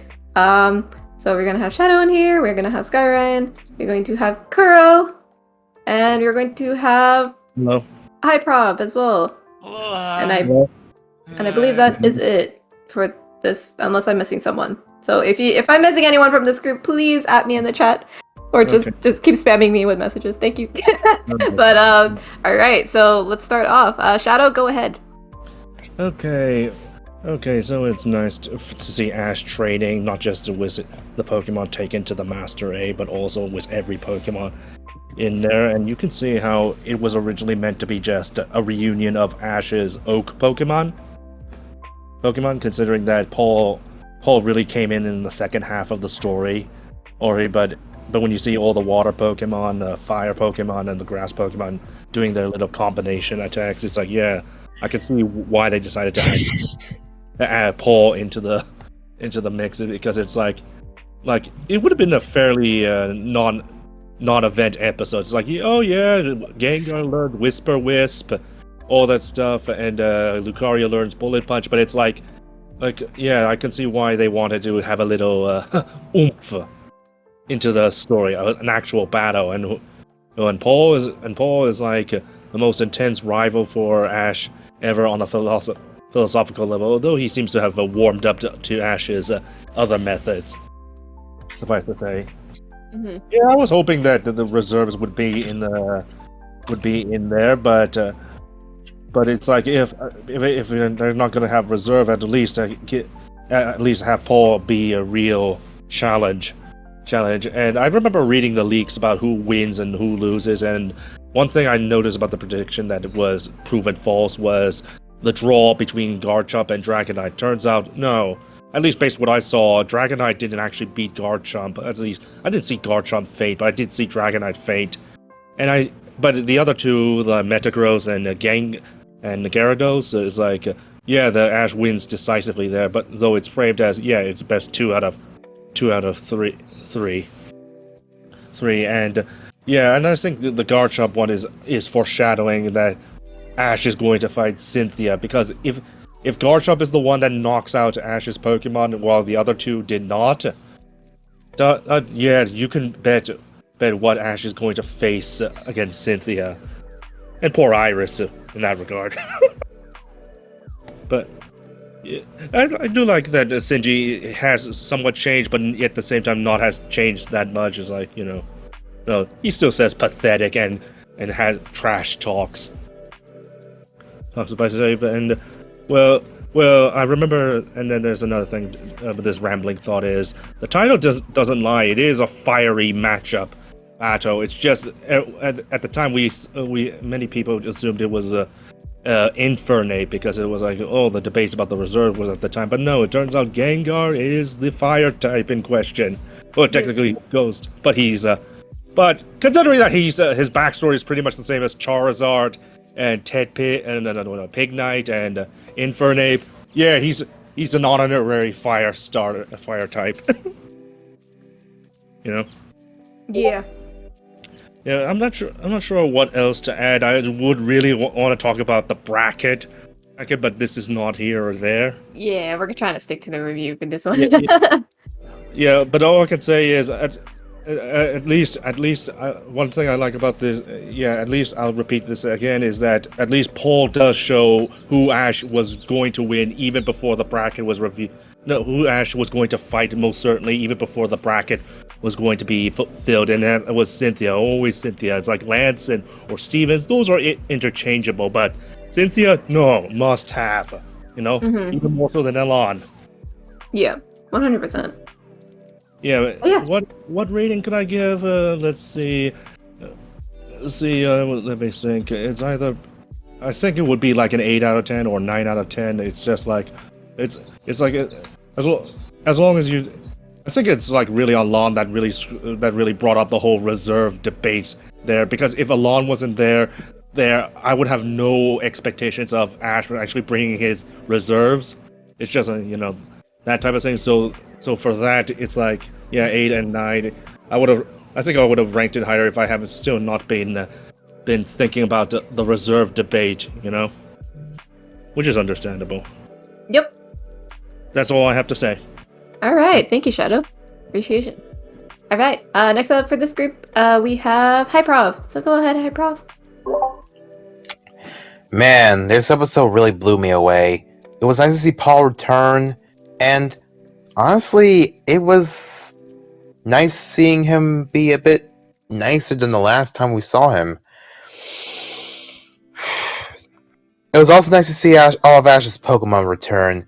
We got to see them interact with his new Pokemon. The training montage, I think they were training montages. But mostly Gengar. It was nice to see him learn a new fire type move in Will-O-Wisp, and it was nice to see the battle as well.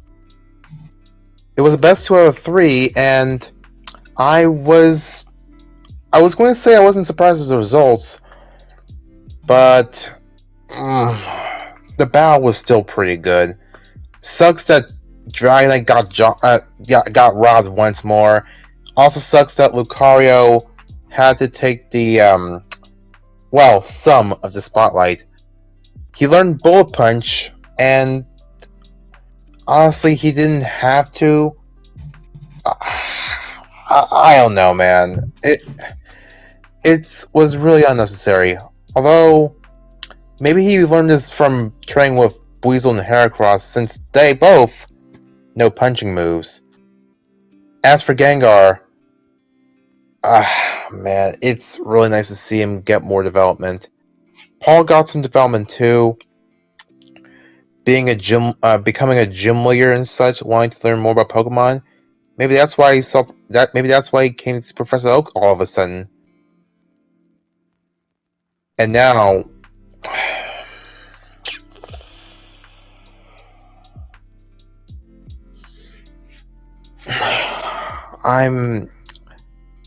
given what we assumed to battle, maybe the Pokemon Paul had,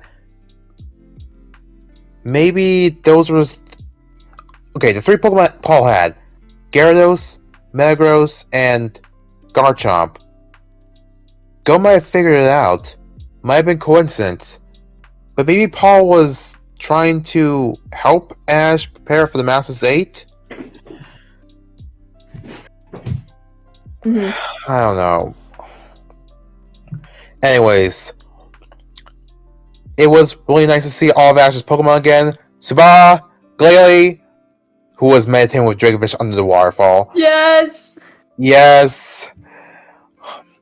Bayleaf, Torkoal, where the frick were you in episode 68 with all the other fire types? I know, right? He was chilling with Artera, bro. Yeah. Well, there was that. Jotaro sleeping with Scraggy. All these interactions, this is what we could have had earlier in this series. This is what we could have had in episode 68. But no. We had to shift all that to the side to focus on plot. Okay, well, I'm getting this episode 9 out of 10. It was a really great episode. Nice development for Paul. Nice segue into Masters 8. Really good episode. Yeah, thank you, High Prof. Appreciation. Skyrim, I see that you're muted. Would you like to go I'm next? sleeping. Sorry, I was asleep. That's But anyways, this episode was quietly really been a spectacular. It's really been the first time since we see Paul since the semi-final frontier 544 episodes ago. And this marks the largest gathering of Pokemon to date, and it marks a physical appearance. And it's the first time we see Kingler, who last appeared in the right place and in the right mime 792 years ago, which makes it the longest time between a physical appearance of the main character's Pokemon in the anime. Knocked down Glalie, who last appeared in working on the right move. Gliscor in battling a Thaw in relations. Twello, Sceptile, Torkoal, and Gibble, all whom last appeared in the semi-final frontier as Paul. And Staraptor and Torterra, who last appeared in the final episode of Diamond and Pearl. Well, one of the 3 final episodes. We're counting the Dawn and Brock side episodes, and the rest of Unpheasant, Snivy, Scraggy, Leavanny, Palpatone, and Voldor appeared in the final 3 episode Dream Continues, which that includes the Iris and Sun Brock episode. This also marks the first time all of them appeared since the right place in the right mime 792 years ago. And Mimey is the only one that didn't appear. The episode it's the first time since it became a running gag at the end of Best Wishes, where Ash doesn't get hit by any of his Tauros while visiting Professor Oak's lab. And the scene of Paul meeting Gengar really reflects when he first met Gligar in Chimchard. Yeah. And really love Sky Ryan, with all due respect, but you're quoting Bulbapedia trivia. Yeah, it's like poetry. Yeah, like. Anyways, what I really love is that Gengar learned Will-O-Wisp and all these awesome, and they wander, and Paul is teaching Ash the Master's 8 Pokemon in battle. And he wants to be a gym leader, right? And it's a good thing we get to see what Ash's Pokemon do in Professor Oak's lab in their spare time. And Ash's 3-on-3 battle. Ash won against Paul the second time. It turns out Paul has been visiting Kanto for a long time. But except... And it's a good thing. Corphish learned Water Gun, Bulbasaur, Bayleaf, Leavanny learned Leaf Storm, Talonflame learned Flamethrower. That's not confirmed. Our Lord and Savior Ashawat is here. That's not everyone confirmed, Sky here. Ryan. What Well, they did everyone. was they didn't learn moves. They were using they were not even using the pledges. They were just, using the energy of the elements. They were just radiating energy. They didn't learn moves. Well, everyone is here. Good thing everyone is here. Well, everyone. you rate the episode? Except Butterfree and Prime. Everyone except Butterfree, Lapras, And we Miss know. Primeape, Goodra, and Greninja, and the Elo. Well, what would you rate the Anyways, episode? This episode is a 10 million out of 10. All right, thank you. And Thank now, you. if you excuse me, I'm going to sleep. Have a good night. Good night. All right, and last but not least for this group, we have Kuro. So go ahead, Kuro. Well, I enjoyed this episode in this little bubble for what it is. I give it a solid 8.5. However, when it comes to Paul's return, it ranges from 8.8 and 9.5. So I'm gonna say 9.15 just for Paul. The episode 8.5. I think it's pretty solid. Because for every shiny thing that I see in this episode, I just see a little dent, and it irks me. And I think it's because I notice all the little tiny details. But like Ash would not go to the lab if Oak didn't call the guy. So Ash is smart my ass. You needed Oak to basically tell you what the fuck to do. Regardless of that, home comes everyone, right? And we see all the elemental pledges and shit. Swallow, because every bird was chirping. I don't know if they used audio recording from back then or they had new VA, whatever. But everyone was training, right? Surfetch with Oshawott because, weapons. Sceptile. Sceptile now has Leaf Blade being a ranged attack, which is funny because grass moves in Gen 3 were special, not physical, so he has that versatility. Lucario training with 2 fighting types, and Buizel who battled Lucario prior, right? So there's that. Dragonite just flying around. Gengar with the Fire Mons because abandonment issues and all that, and he was a very cool Pokemon with Ice Punch, and Ice Punch didn't do jack shit against Rotom Fan or Flygon, so yeah, Will-O-Wisp. It's 9 wisps, like the tails of a fox, right? And it looks like the Infernal Parade of Hisuian Typhlosion, so kudos to that, I guess. What was the other Pokemon? Surfetch, Lucario.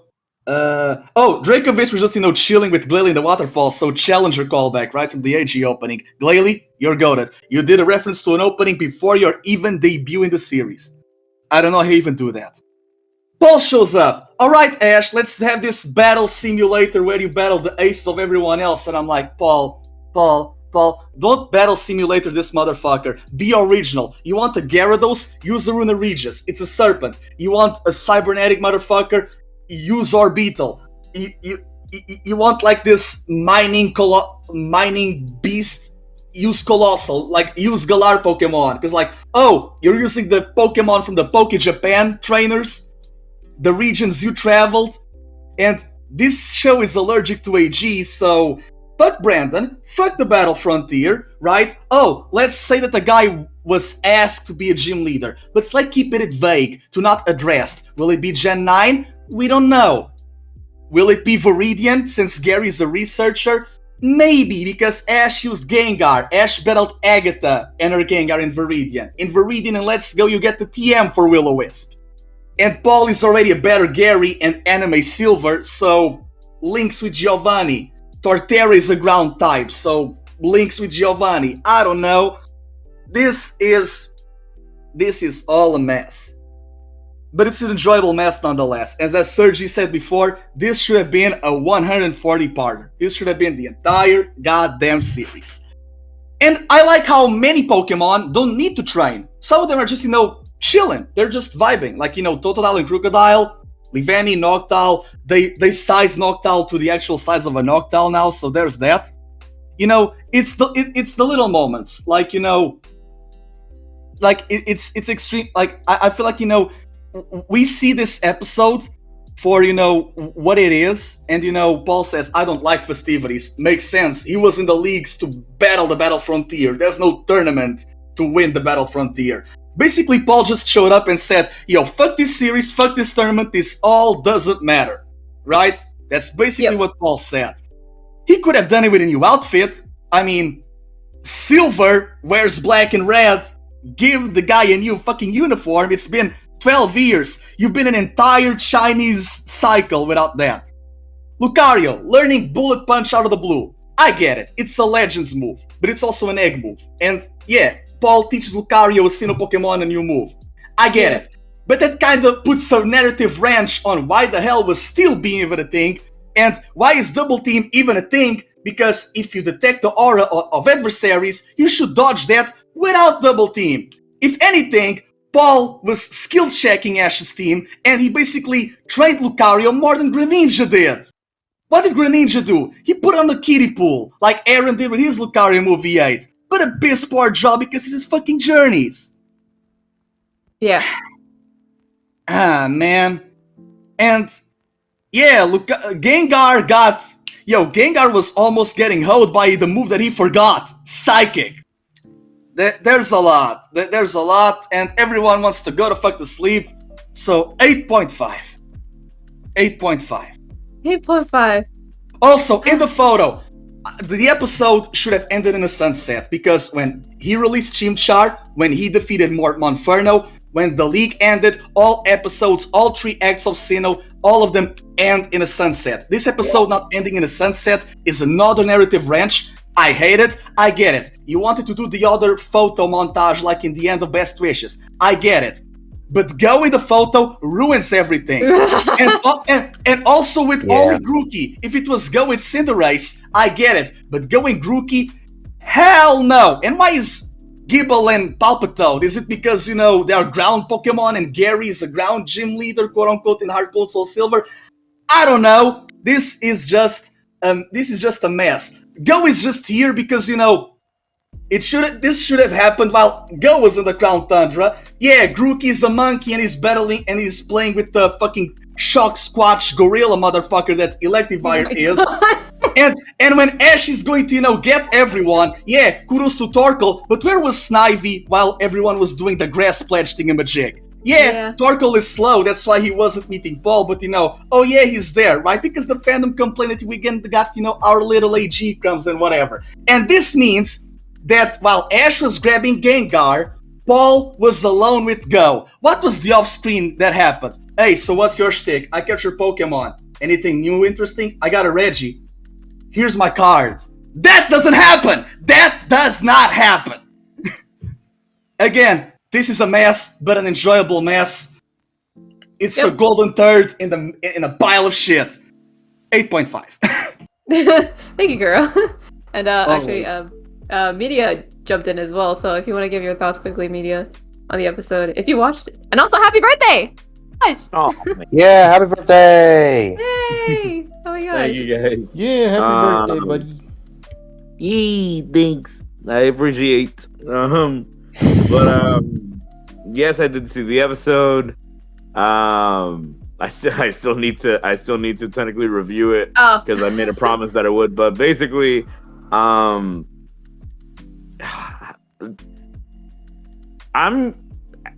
good amount of people here know how much I dislike journeys. A good amount of people here know that there's a lot of things that I don't agree with. The biggest thing in this episode that bothered me is, like, we all kind of knew it was happening, but the fact that this was confirmed really ticks me off. Is like, oh, okay, so no reserves, just Journey's team. Wow, that really bothers me for something called the Pokemon World Championship. That's the problem of the last decade. Journey simply didn't redeem or capitalize on fixing that shit. Yeah. But anyways, well, I mean, I'm not gonna get into that. But what I'm gonna say though is, with all that said, and with all the things that bother me when it comes to the problem with reserves, I'm gonna say I actually really like this episode for what it was. Aside from that one point, I know that for quite a while. I know that Kuro, you and I talked a bit about how you really don't like the whole battle simulation Paul thing, and I'm just, to this day, I'm sorry, I completely disagree with you, my dude. It like it makes 100%. It makes 100% sense for Ash's great, like arguably his greatest rival to come back, be like, hey, I'm not in this, but you are, and you're in the Masters 8, you're gonna be fighting these Pokemon. You should probably learn how to, like, if anything, train against these Pokemon. If anything, I have to give kudos to Paul because the guy finally has a Psychic and Dragon Pokemon. That's why Tobias had fucking Latios, right? And and you know, the one Pokemon that didn't lost was Cynthia's Ace. So Paul was like, "Don't worry, fam. Our region ain't gonna lose tonight." Yeah. Oh, yeah. Actually, that's interesting. We got a second loss for Dragonite this time around. Good. But no, I like seeing all of Ash's Pokemon. It was fun seeing them interact. I missed that. I really wish we got to see more of that. I really wish they were in the Masters A, but whatever. It was fun seeing Gengar with the fire team. That was really nice. And I will jump on what Crow said about and also the fact they all have abandonment issues. That's really sweet. No, but you know what's funny? Because now he has Will-O-Wisp. When he G-Maxes, he will get Max Wall. So the fire team has his back. It's a protect. They are veiling Gengar when it matters. That's cute. That's cute. I like that. It's big fiction and symbolic. What else can I say? Big fiction. Anyways, yeah. But yeah, in the end, I'm gonna give this episode probably like 7, probably a 7, like good 7. It ticks me off that Ash isn't bringing all of his Pokemon to the Masters 8, but for what this episode was, for seeing Paul and everyone hanging out and having a good time and training with each other, spending time with each other, seeing all these Pokemon again. I enjoyed it. I enjoyed the battle. I enjoyed the characters. I enjoyed seeing a post Diamond and Pearl Paul, seeing what that was like. Where it's like he still is Paul, but he respects Ash now. We got to see what that's like, and I really appreciate that. So yeah, those are my thoughts. All right, thank you, media. I appreciate it, and that actually Amy, wraps. Amy, Yes. if I may just say 2 more things. They are very quick because everyone needs to go to fuck to sleep. I get it. Yeah. Okay, I just want to say Gyarados, Metagross, and Garchomp. Gyarados, Metagross, Gaburiasu. They all have the Su katakana in the end, right? Suzuran tournament, Lily of the Valley. That's number 1, right? So, yeah, awesome. Number 2, everyone on the server. Thank you for understanding KG and everyone else's point of view in terms of mitigating that bullshit bracket. Pokepod is going to tackle that. And thank you for not spoiling the fucking episode and the timeline. You're all goated. Please continue to, be wholesome. Yeah, thank you. You did so well. You easy our work. Yeah, we did so well today, guys. Good job. Everyone gets a cookie. Media get a cake. They're fresh out of the oven. I'll make them right now. Media get a cake because it's your birthday. Happy birthday. What flavor is the cake? What flavor do you want it to be? Mario Strikers flavor. All right. Let's see if I have that in my pantry. We'll find out. All right, but all right, that's the end of community night. Wow, we did it! Yay! We did it! Yay! Everyone gave their review. Wonderful. We love positive reviews. Yay! We love positive reviews, especially after that atrocious bracket that we got. Wonderful. All right, and if you haven't done so already, please join the Discord. We are a wholesome bunch, and yeah, we did so well today. We didn't spoil the episode, so if you don't want spoilers and you don't like Twitter, come to the Discord. Just kidding. But yeah, KG, take it away, because that's it. We're done. Wow, I think this might be our longest post discussion we've ever had for a Friday night reaction. We're almost 3 hours in. It's the bracket's fault. Yeah, well, I need to be fair. Yeah, that was 100% my fault because I took a long time to get to the bracket because I was curious about that. For me, the only reason why I felt this way is just because I haven't had a Pokemon discussion in a long time. I'll be real with you. Like, we do the podcast. We always do those things. But, it was rare for me to get an opportunity to do a solo discussion on that sort of thing before the community came in. And hey, you were right, though. I was so 100% happy to. Hello, everyone. Yo here. Thanks for watching the Pokemon Post Discussion episode. If you want to see more episodes, then subscribe to our YouTube channel to not miss out on new episodes. As always, the future's in the palm of your hand. And happy monstering.